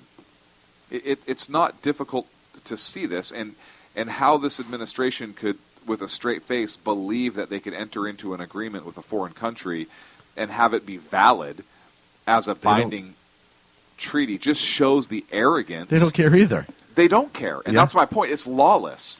Well, and Biden said in a letter today that this letter, the Republican letter, was beneath the dignity of an institution I revere. Really? So it's beneath the dignity of an institution to educate a foreign nation in which we are in negotiations with for a treaty to educate them as to how the process works, and it's so kind that of an the treaty important could treaty, be legal. Or right. It's kind of an important topic. Or is nuclear weapons. Or is it beneath the dignity of the body he holds so dear because they're actually exercising their constitutional authority and a check on an out-of-control executive? Mm-hmm. So which one is it? You revere this body so much, don't you revere the Constitution? Well, no, he just meant the body. And come to think about it, he may not have been talking about the Congress at all. Now that he's talking about the body he reveres. Could have been totally back to the whole pogo stick incident earlier. He went on to say, in 36 years in the United States Senate, way too long, I cannot recall another instance in which senators wrote directly to advise another country, much less a longtime foreign adversary, that the president does not have the constitutional authority to reach a meaningful understanding with them. He doesn't have the authority to reach a binding treaty with them or an agreement. Right. He does not have the authority to reach an agreement with them. And this letter, nowhere does it say that they don't have the authority to reach an understanding, right? I understand you guys are crazy and are going to try and kill a bunch of people with this weapon. Our allies, our friends. Right. Right. But I don't understand what... Well, Josh Earnest understands. Oh, he does? Yeah. Oh, good. He wrote a letter that essentially said, This Republican letter was a continuation of the partisan strategy to undermine the president's ability to conduct foreign policy and advance our national security interests around the globe. Because if there's one thing Republicans notoriously do is hamper our national security interests. I mean, this is absolutely ridiculous. First of all, this doesn't say the president can't conduct foreign policy. It says he just has to do it constitutionally. Right. There's a big difference. Yes. This isn't saying that he can't talk to you. Listen, if the Senate... Little Barack can't talk to you right, anymore. If they That's not what this says. If they sent a letter being like, oh, by the way, he's not allowed to ever talk to you again. Right, like John Kerry is a complete D-bag, and you shouldn't talk to him because he doesn't have the authority. The first part is okay. And actually the second part is, too, because he does not have the authority to... Right. Unless the president, I guess, gives him the power. But does it say that the president can give that power to anybody else? Well, it doesn't Hang matter. on, I'm reading. No. No, the It doesn't Constitution say that doesn't anywhere. say that he can give that power to anybody else. That's weird. So now enter the Sandman. media... Yes, and the media blitz. The New York Daily News headlined the front page, Traitors. Speaking of the Republicans for sending the letters. Traitors. How are they traitors?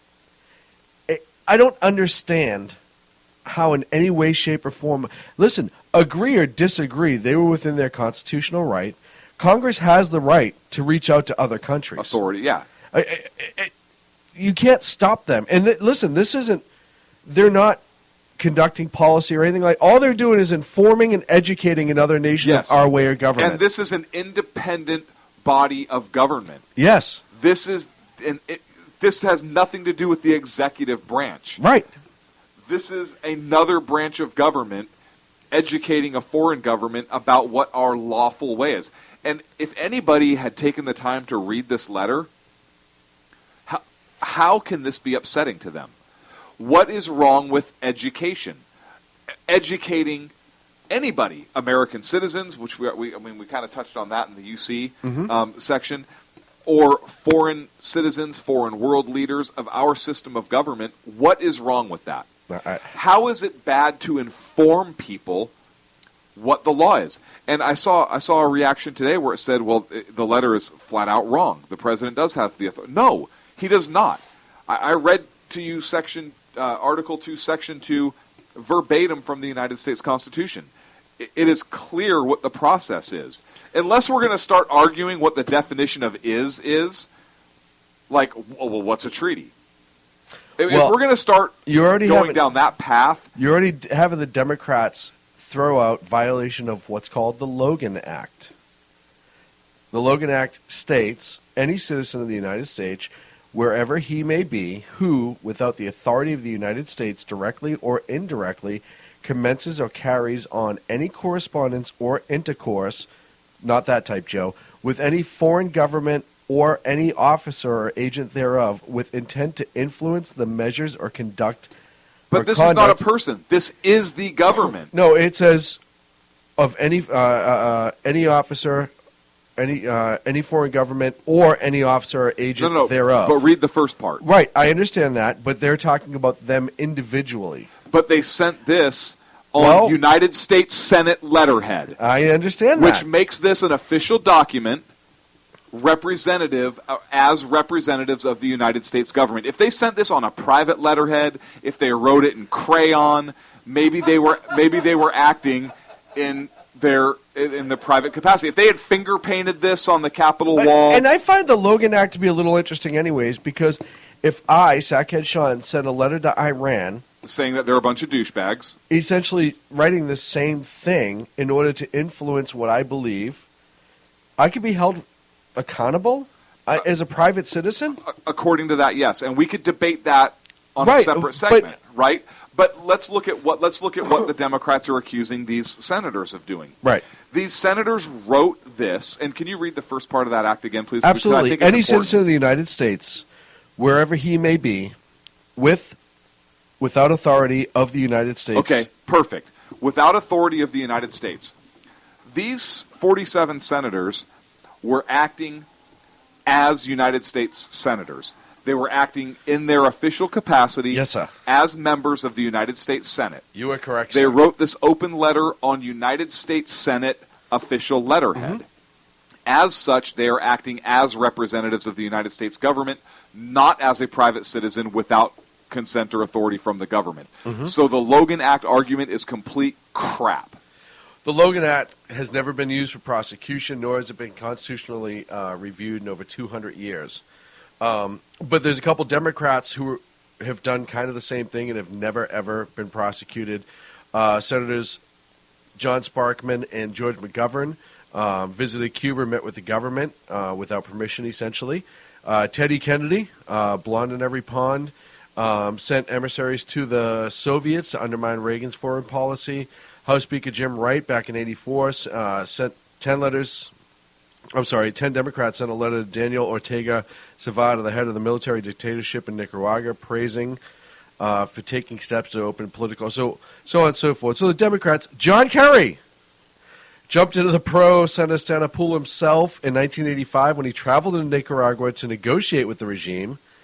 And he was joined by Tom Harkin. And it goes on and on and on. So there's been Democrats. Nancy Pelosi has also done this in 2007 when she met with Bashir Assad. You remember that one when she was looking into his eyes, dreamy. And I'm getting a lot of this information from a Breitbart story as well. That's where I'm deriving it from, but obviously this is all historical fact. As well, there's a couple Republicans who did not sign the letter. Senator Corker, Republican out of Tennessee. Susan Collins, Republican out of Maine. Jeff Flake, Arizona. Lamar Alexander, Dan Coates. Thad Cochran, and Lisa Murkowski out of Alaska. By the way, I saw the best quote today when somebody put this on, what's his name there? I don't know. How would I know his name? I don't even know who you're talking about. You do. I don't. He's a senator from Arizona. I can't even think of his name. Ran for McCain? president. Oh, yeah, I tried to rub it out of my head. Yeah. He was asked about this letter, and the only response he comes up is, well, I sign a lot of letters.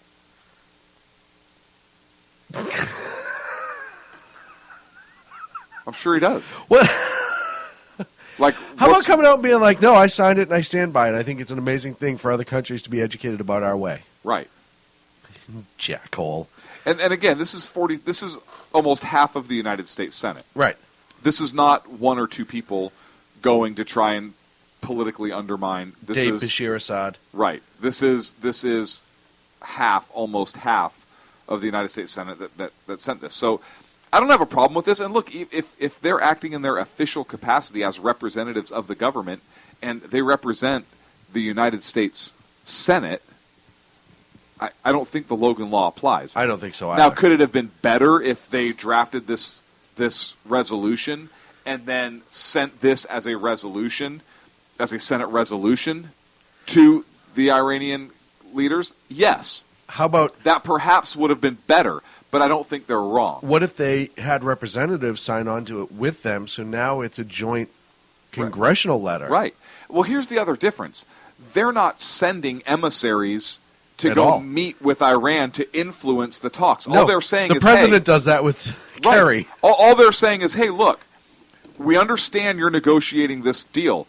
However, as negotiations progress, here's what you should seriously consider, because this is what legally has to happen in our system of government for this to be binding on us for any long period of time. Mm-hmm. That's all they're saying. This isn't anybody sending emissaries to Russia to undermine foreign relations. These senators haven't gone to Iran in order to speak with leaders to undermine the negotiations process. They sent a letter of education. And so I think there's a huge difference between those examples that you cited earlier with representatives that actually went to countries to try and undermine things. Yep. And these senators who, again, in their official capacity, wrote a letter, basically all facts, saying, hey, this is what has to happen. Completely different. It's apples and oranges. Oh, no, it's not even the same ballpark. I just Right. think it's amazing that Democrats would even try to throw it out there. And like I said, it's an old act that hasn't ever Like been the Constitution, it's old. It doesn't really mean But it's never been prosecuted. Nobody's ever been tested from it. Right. And there's been numerous cases. Was that part where of the Alien and Sedition Acts? Was that maybe? one of I those? don't know. I don't know. There's a follow-up story on Breitbart. Obama more guilty of treason than Senate Republicans by Joel Pollack. Right. Give that a read. And it kind of goes through on how he's stepping way outside his bounds in this than Congress could ever do. It's a good read as well. I won't bore you by reading it verbatim, but it's pretty good. So, listen, this is another smokescreen. The Democrats are trying so hard to put attention where they want it to be and take it away. Everybody knows, we've talked about this last week, you're giving Iran, a country that has never once followed through with anything it's going to say, said it's going to do. You're trying to negotiate with them for nuclear weapons. It's not food aid. Right. It's not medical aid. Right. It's nuclear weapons, and I know they're going to say it's nuclear power, but it's nuclear weapons, folks. Right. You know, the president said it himself that he wants to raise them up and help them to become a regional power with a new equilibrium. No. But that being said, it is they haven't earned it. It is the president's job to negotiate. Like Right. they're not saying they can't negotiate. This nowhere in that letter did it say they don't have the authority to negotiate. All it says is, hey, Congress has the job to approve. That's it. You know what I would like to see is the president send an attaché over to Iran who's Like not a case? No, emissary. Oh. And just have it be, thank you, Sacco, just have it be like a friend of the country, maybe not an American because that might be a little intimidating. Let's send Bibi over on our behalf to negotiate with them. Right. I think that would be fine. He wouldn't be in violation of the Logan Act because he's not an American citizen. Right. He does more for it. Listen, I want to see Obama negotiate with them the same way that Reagan negotiated with Gorbachev. No, with Oh. well, okay, we go down that route, but I was thinking Gaddafi. Either way. Right, right. Either well, way. we don't use the A6 anymore, I don't think, right? So we can't really send Get 'em out of intruders over there mothballs. anymore.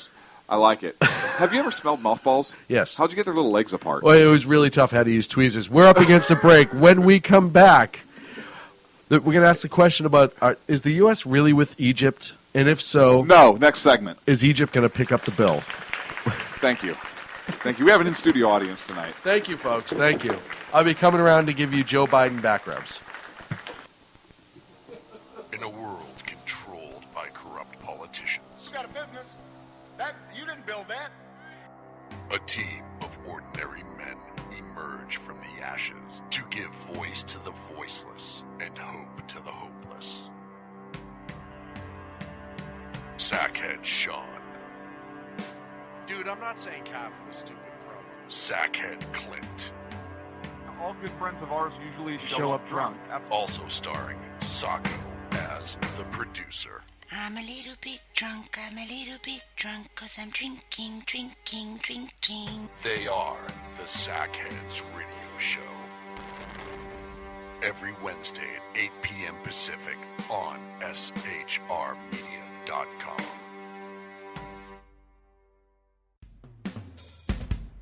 This is Tammy Jackson, inviting you to join me on The Tammy Jackson Show every Tuesday night at 7 p.m. Pacific on the 405radio.com.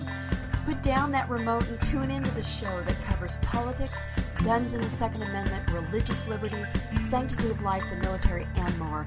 I host newsworthy guests and work hard to be a conservative radio show that's not like all the others. So save Tuesday nights at 7 p.m. Pacific for me, Tammy Jackson, on the 405media.com.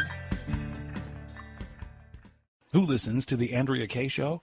Let's find out as we eavesdrop on listener Roger Johnson in Encinitas. You know, if our policy is going to be bring any child who comes across the border and says coordination, we got to take them in. Okay, so apparently Roger fell asleep in the middle of my brilliant political tirade, and now he plans to sue me because I put him on the air, sleeping. Obviously, he's a liberal. Snoring, not an option while listening to The Andrea Kaye Show, Tuesday mornings at 11 on Financial News and Talk. You know I'm right. Y'all know I'm right.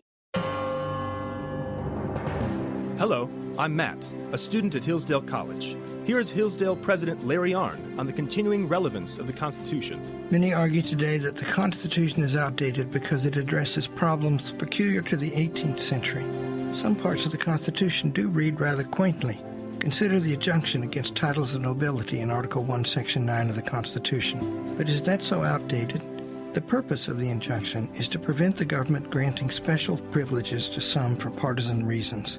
This strikes at the heart of the rule of law. The crony capitalism so common today is a place where the government bestows favors and tax dollars on some businesses to give them a leg up over others. This is exactly the kind of thing the Constitution was meant to prohibit. The Constitution is not so outdated after all. This Constitution Minute was brought to you by Hillsdale College. To join the national conversation on the Constitution, go to constitutionminute.com. Show. Thank you so much for joining us this evening. Thank you for our guests. I mean, our in-studio guests are so. I mean, give rounds yourself. of applause. Can you give yourself a round of applause? Yeah, Our give in-studio yourself a guest, round of please. applause there. Can you give ourselves no? Don't be shy about it. Just stand right up and do it. Give yourself a Two round of you, of applause. thanks, both of you, for standing up and giving yourself a round of applause. That was nice. They like cheering for us. See, when I say something about us, the applause happens. I mean, obviously, we are a huge Healed to you, and we're going to have a huge following in Vegas, Right. in July. We're bringing them all with us. Which I can't wait. It's going to cost us a lot to get them on the bus, but you know what? Our fans come first. Actually, that's not true. The truth comes first. Our fans like come our liberty. third. Our fans come third because we come second. Like seven. Well, without us, they wouldn't be fans, right? Right. So we're kind of an important part of that. Right. I'm just saying. No, you're not. No, you're not. Oh, so man. Fox News had an exclusive. They did, and they asked the question with the Egyptian president. Yeah, Egyptian President Abdel El-Sisi, or Sisi, I don't know how it's pronounced. I think it's Sisi. Okay, an exclusive interview with Fox News. Was he Spanish? Is that yes, yes? El, yes, like the yes, yes? You can't read it like that? He says he wants the U.S. to play a greater role in helping his country fight terrorism. Mm-hmm. He urged the creation of an Arab-ready force to confront ISIS and similar groups. By the way, did you see that Boko Haram officially swore allegiance to ISIS this week? Yes, I did. Stop changing the subject. And that was from the Fox News exclusive. With Brett Baer. Urges Arab-ready force to confront ISIS. Questions if U.S. is standing by Egypt. And it's an interesting question that he posed. Very interesting. He addressed the need for what he called religious revolution, urging moderate Muslims around the world to stand up against terrorists twisting their religion. In the short term, he was thinking that military might and funding would be needed to confront extremist threat and questioned whether the U.S. was doing enough to help its friend Egypt. We have been an ally with Egypt for a long time, contrary to the fact that we tried to play political god over there a couple of years ago. Right, and the country's become more stable the last couple of years. They've actually taken a very, very active role. Since the Coptic Christians were beheaded in Egypt, they have. They've taken it's amazing how many countries that these people are pissing off. Yeah, just right. line them Keep right it up, guys. Line them right up, geniuses. Yeah. I think you should do some Russians next. Right? No. Right, with a big F you, Putin. I think that would go really well. If ISIS could end up in Chechnya, I think that's very possible. Not that I want to see anybody get executed by ISIS, because I don't. Right. But why aren't they screwing with any Russians? Maybe they don't have any. I think it's only a matter of time they're in Chechnya. Right, because you know why? Because they understand that Putin will kill them. Right now. Yes. Like he would just by nuke himself. them. He will ride a bear. And he may or may not send a message saying, "Hey, if you're friendly or if you don't like ISIS, you might want to clear out because that whole region is about to become a glass parking lot." No, he'll just make it a glass parking lot. Right, and be like, "Oh, sorry, I don't know what that must have happened." been one of the ones that disappeared after the fall of the somebody Soviets. launched it. I don't know who it was. Probably the Iranians. Stuff happens. Yeah, sorry. If you see Putin walking away from anywhere in the Middle East, putting on a pair of sunglasses, something's blowing up behind him. I'm just saying. Right. He would deliver it himself. Yes. I would not be shocked by that. So every country sacks up. Yep. Except the United States. Amazing. So far. And then you have, and listen, we were against arming Egypt when the Muslim Brotherhood was running it. Right. We haven't revisited that topic We'll arm on the Iran. show. I mean, they're just sworn enemies of ours. We'll arm the crap out of those knuckleheads. Right. And, right. And now that we have a more stable Egyptian government. Right, we're not going to arm them. And we've said this time and again, The Egyptian military should get all the credit for that country not falling apart. Yes. Because after the fall of the Islamic Brotherhood regime, they stepped in and they did a pretty good... Now, listen, it's Egypt and they do things very, very differently than we do. But they kept order and they didn't become oppressive. And they allowed this last set of elections to happen. Yes. Which they didn't have to do. Their military is stable. The military leaders are stable. Yes. And now it looks care like... about their country. Absolutely. I really believe that. And now I think do you too. have an Egyptian leadership that cares about its country. And El-Sisi, like I said, was very decisive after the Coptic Christians were murdered and immediately jumped in and started airstrikes. A little too late, perhaps. But he also doesn't have the resources to have a long, sustained fight at this point. No, and he said that now more than ever, he needs to see a, quote, big response from capable countries. And the U.S. has suspended weapons and equipment, and he said that this has had a negative indication to the public opinion that the United States is not standing by the Egyptians. And I think that's accurate. I mean, look... It's very difficult to provide money and equipment to all these countries as Americans. Like, we have to pay for all of that. And we know we don't get paid back. And we forgive everybody else's debt, but nobody forgives ours, thanks. But they still need equipment. So if we're not going to give them equipment at taxpayer expense, then let's make this part of the ISIS fight and get in there with them. Use Egypt as a staging area, base of operations, and get in there and actually put boots on the ground and troops and equipment and listen, Exit in the chat room, I'm not, he said bugger to arming any more Muslim countries. I understand that. Right, so let's send our own boys in there. Look what happened with Iraq. Yeah. You know what I mean? Look, Anything ISIS can happen. affects us here in the homeland. We know that. They are calling for lone wolf attacks here in the United States. We know they're here. We know they're recruiting here. Yep. I am not a pro-war, war-hound person. I'm not. But However, they're a direct threat. Because this is a direct threat, not only to our military personnel, but to our law enforcement, firefighters, first responders, but to our American citizens. They're calling for an attack on the Mall of America. Because they are a direct threat to us, we do have an obligation to go over there and kill them. We do. Yeah, I believe so. We're at war. And they're not going to understand talking points and peace and building. Well, they don't. It's not that they don't understand. They don't care. They don't want it.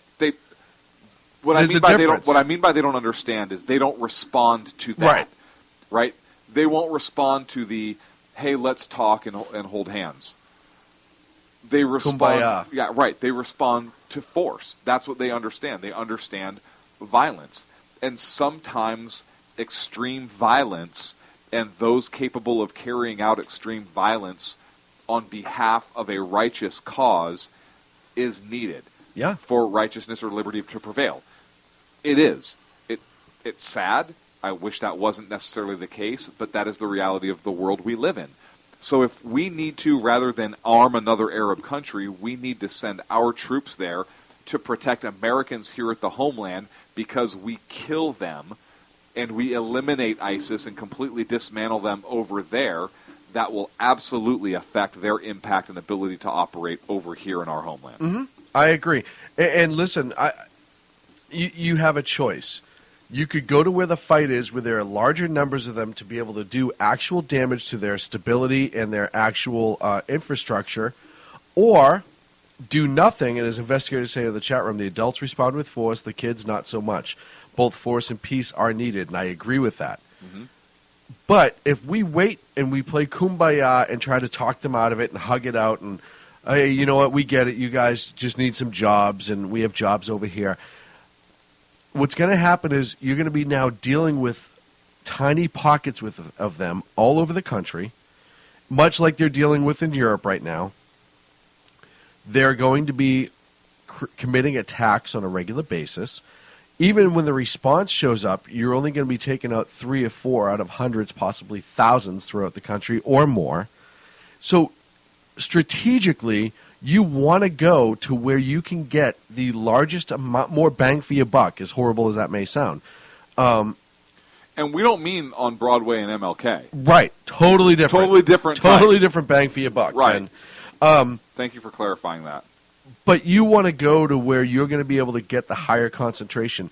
And now the African wing of ISIS, formerly Boko Haram, I will call them ISIS Africa now, they're in other ones. IFRSIS? IFRSIS. ISRICA. ISRICA? Okay. ISRICA is a good one. Either way, they've now, Boko Haram, their numbers are in the thousands. So ISIS has essentially doubled in size in the last 2 weeks. It wasn't big news, which kind of makes me laugh in a sad, sort of pathetic way, that ISIS just doubled in size. Right. We have allies all over the Middle East who are actually our allies, not Saudi Arabia. I'm talking about Jordan. I'm talking about... Air? Huh? Air Jordan? Yeah, Air Jordans. Okay. How about Israel? Have we thought about maybe asking Israel if we can run some operations out of their country?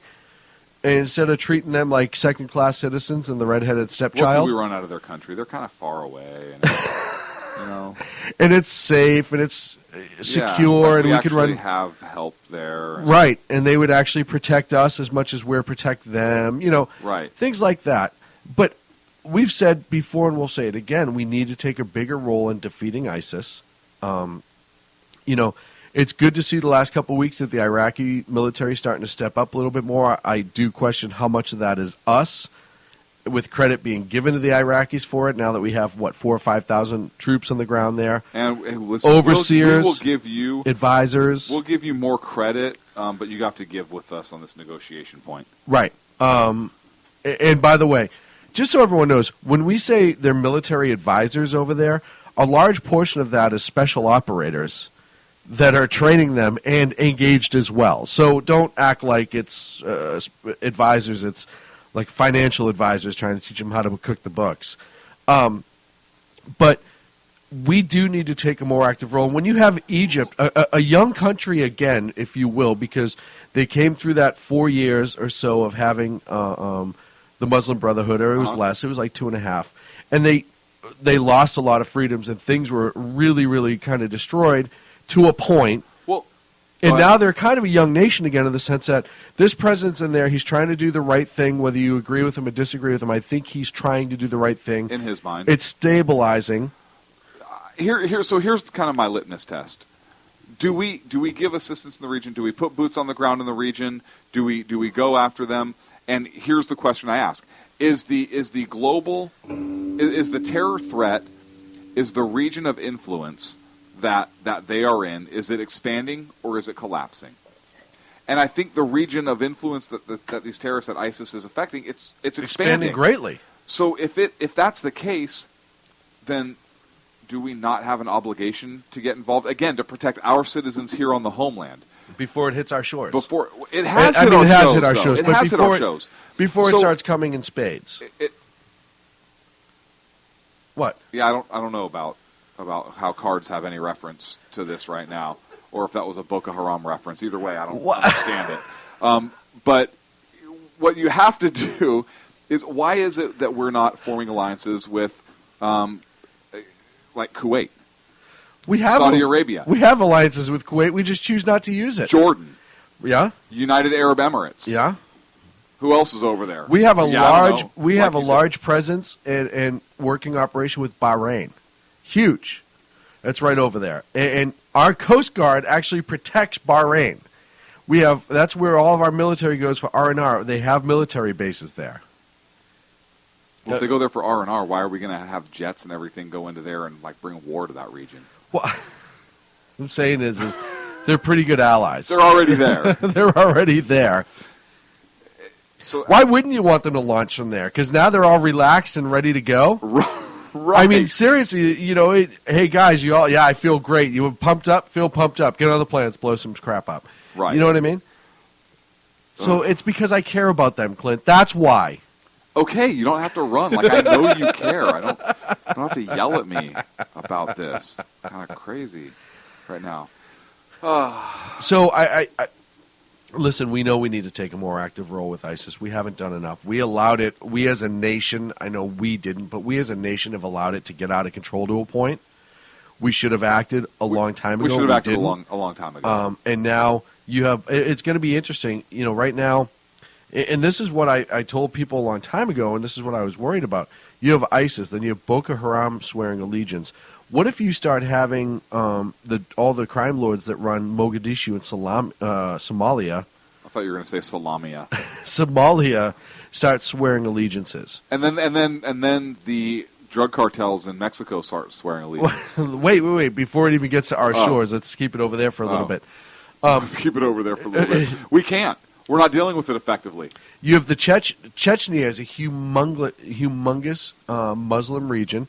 And amazingly, one of their Muslim Chechens bombed us a couple of years ago. What if they start aligning the Chechen crime lords over there? Or they don't call them crime lords, but they are, and so on and so forth. You're going to see ISIS grow, and when you have countries like Somalia, it's essentially run by these crime lords, swear allegiance, and this is what I said about Syria too. You now have ISIS running Somalia. And it's already recognized as a state. It doesn't matter. You don't have to recognize the government, but it only takes one other country to really do it. And let's just say Lebanon and Iran and North Korea recognize them as a state. Have you seen ISIS destroying these historical places? Oh, it breaks my heart. It breaks my heart. Yeah. It is. Hatra. Yeah. It was a large fortified city during the Parthian Empire, capital of the first Arab kingdom, destroyed, right? Withstood invasions by the Romans in 116 and 198. But it proves to you what animals they are. They are, because the only history they want is theirs. Yes, they want to destroy all other history. Now, how evil is that? Was there another group that kind of acted wanted to destroy, redefine, wanted to kill certain people and just obliterate everything? Yeah, from there was history genocide books involved, erasing history, changing history. Margaret Sanger planned. No, that was something different. But that was changing the future of genocide, changing eugenics. the future. Though this is changing the past, so it's convenient. Destroying certain things. That make them look redefining bad. our national heritage. No, that was Obama said that. But, anyways, somebody tried to do something like this before. Yeah, I can't remember. Had a little mustache, piece of hair falling in his eyes, but I don't remember. I mean, it's just I could see his face, but I can't. It's one of those weird things. And Ag brought this up, and I saw reports about this too. ISIS now talking about destroying the Sphinx and the pyramids again. And they're going to try to make a play on that. Like they're destroying the pyramids again, like they destroyed them once before? Or? No. But they were talking about it for a while. Oh. I don't think. Listen, if they do that, I think you'll see Egypt go insane, and not in a bad way. I think they'll kind of go the way Jordan did. I mean, they've already jumped in and they've already been bombing and been involved, but I think you'll see a full court press at that point. And I think you'll see a lot of countries, and it's sad to say this. Mm-hmm. I think when you see a couple people die on TV a week, you're like, oh.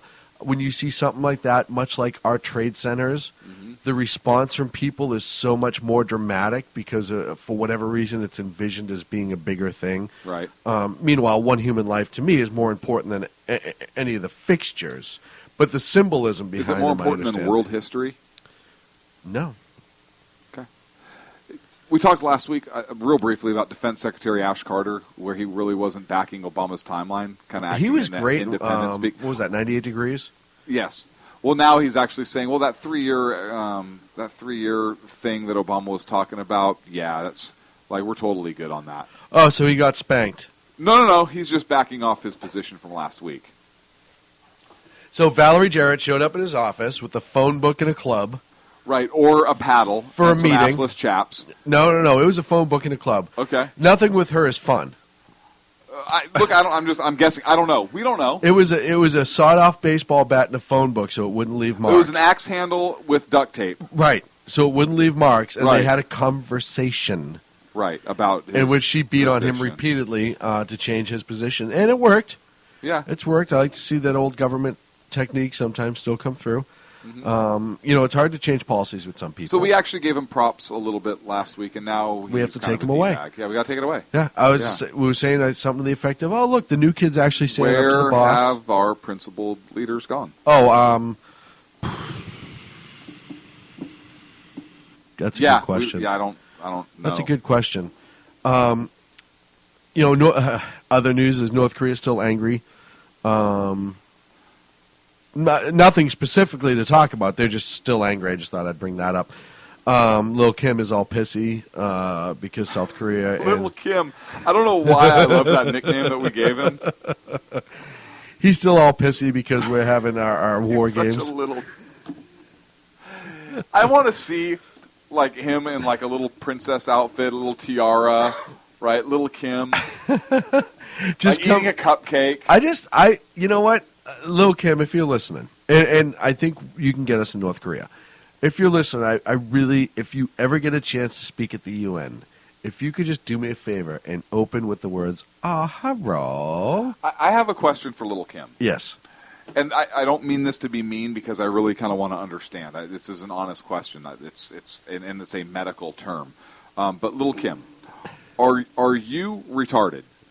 Like, do you have some form of mental retardation going on that affects your ability to engage? No, he's the supreme leader. He's fine. No, I'm talking to him personally right now. Like, nobody else can hear this conversation. This is just one-on-one. Me asking a one-on-one here. You're being Rodman right now. And again, yeah, I'm not trying to be mean or disrespectful. Like, mental retardation is a medical thing. Right. So I just want to know if he is in fact retarded, because I don't know, and I want to cut him some more. If he is, I obviously want to cut more slack. We'll see if we can get him some help too. I mean, there's be more- services be to more help him lead a understanding. Yeah, more but not productive here, like, life. Taxpayer dollars don't Over there, count but over there. we could offer assistance and guidance and stuff like that. I don't know what we could do for him. Well, I'm just saying.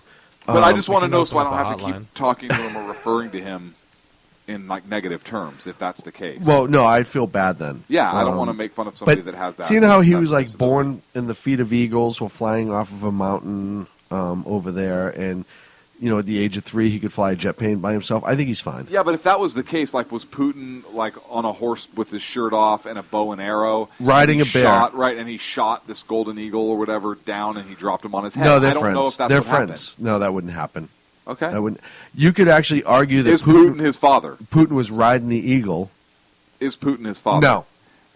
Did Putin mate with the eagle and conceive Little Kim? That's possible. Okay, so it is possible. That he's is his father. absolutely possible. I think it's almost scientifically possible.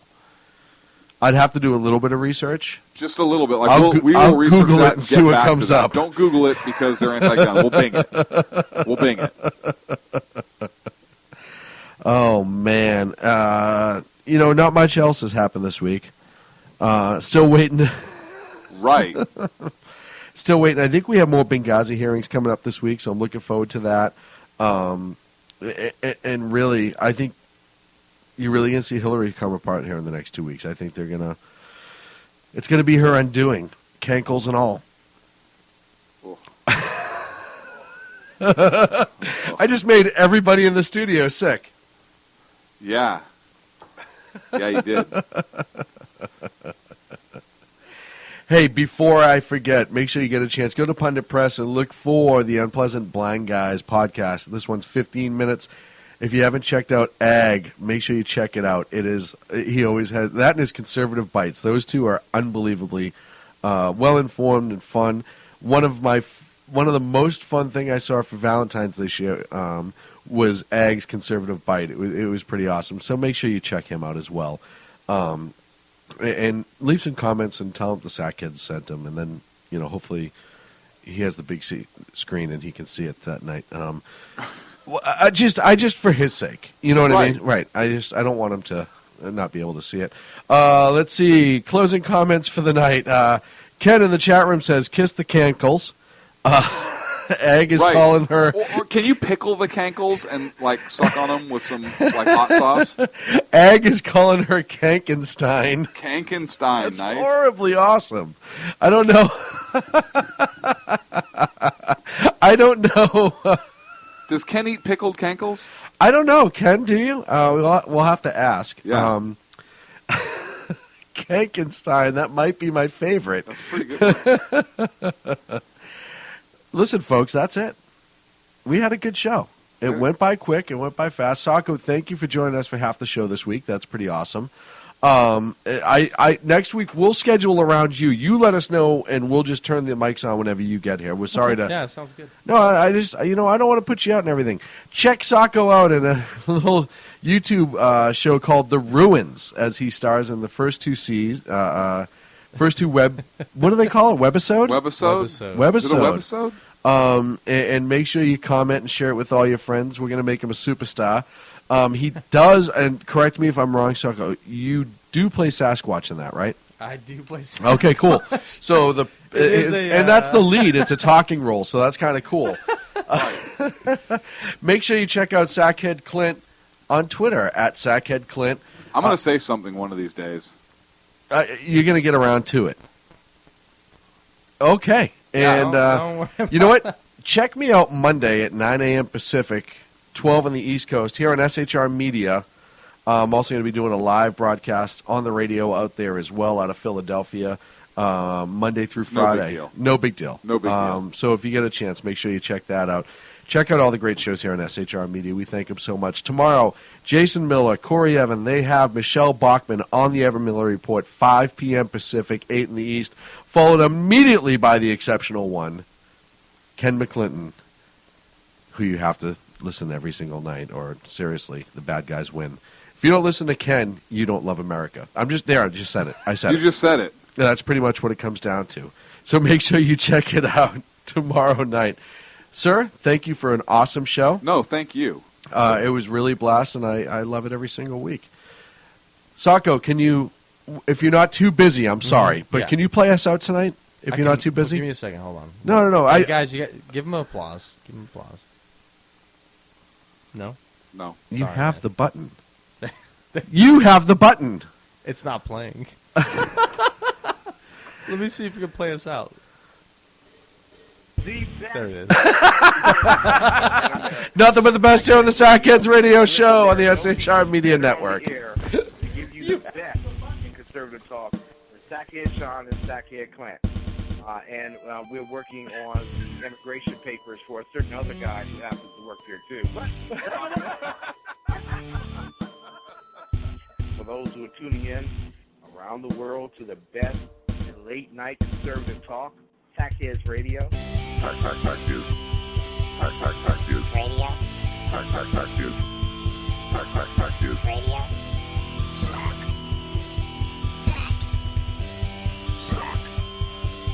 Radio. The best late night conservative talk show in America. In America. In America. And in this web was a large, I'm pretty sure it was the biggest spider I've ever seen.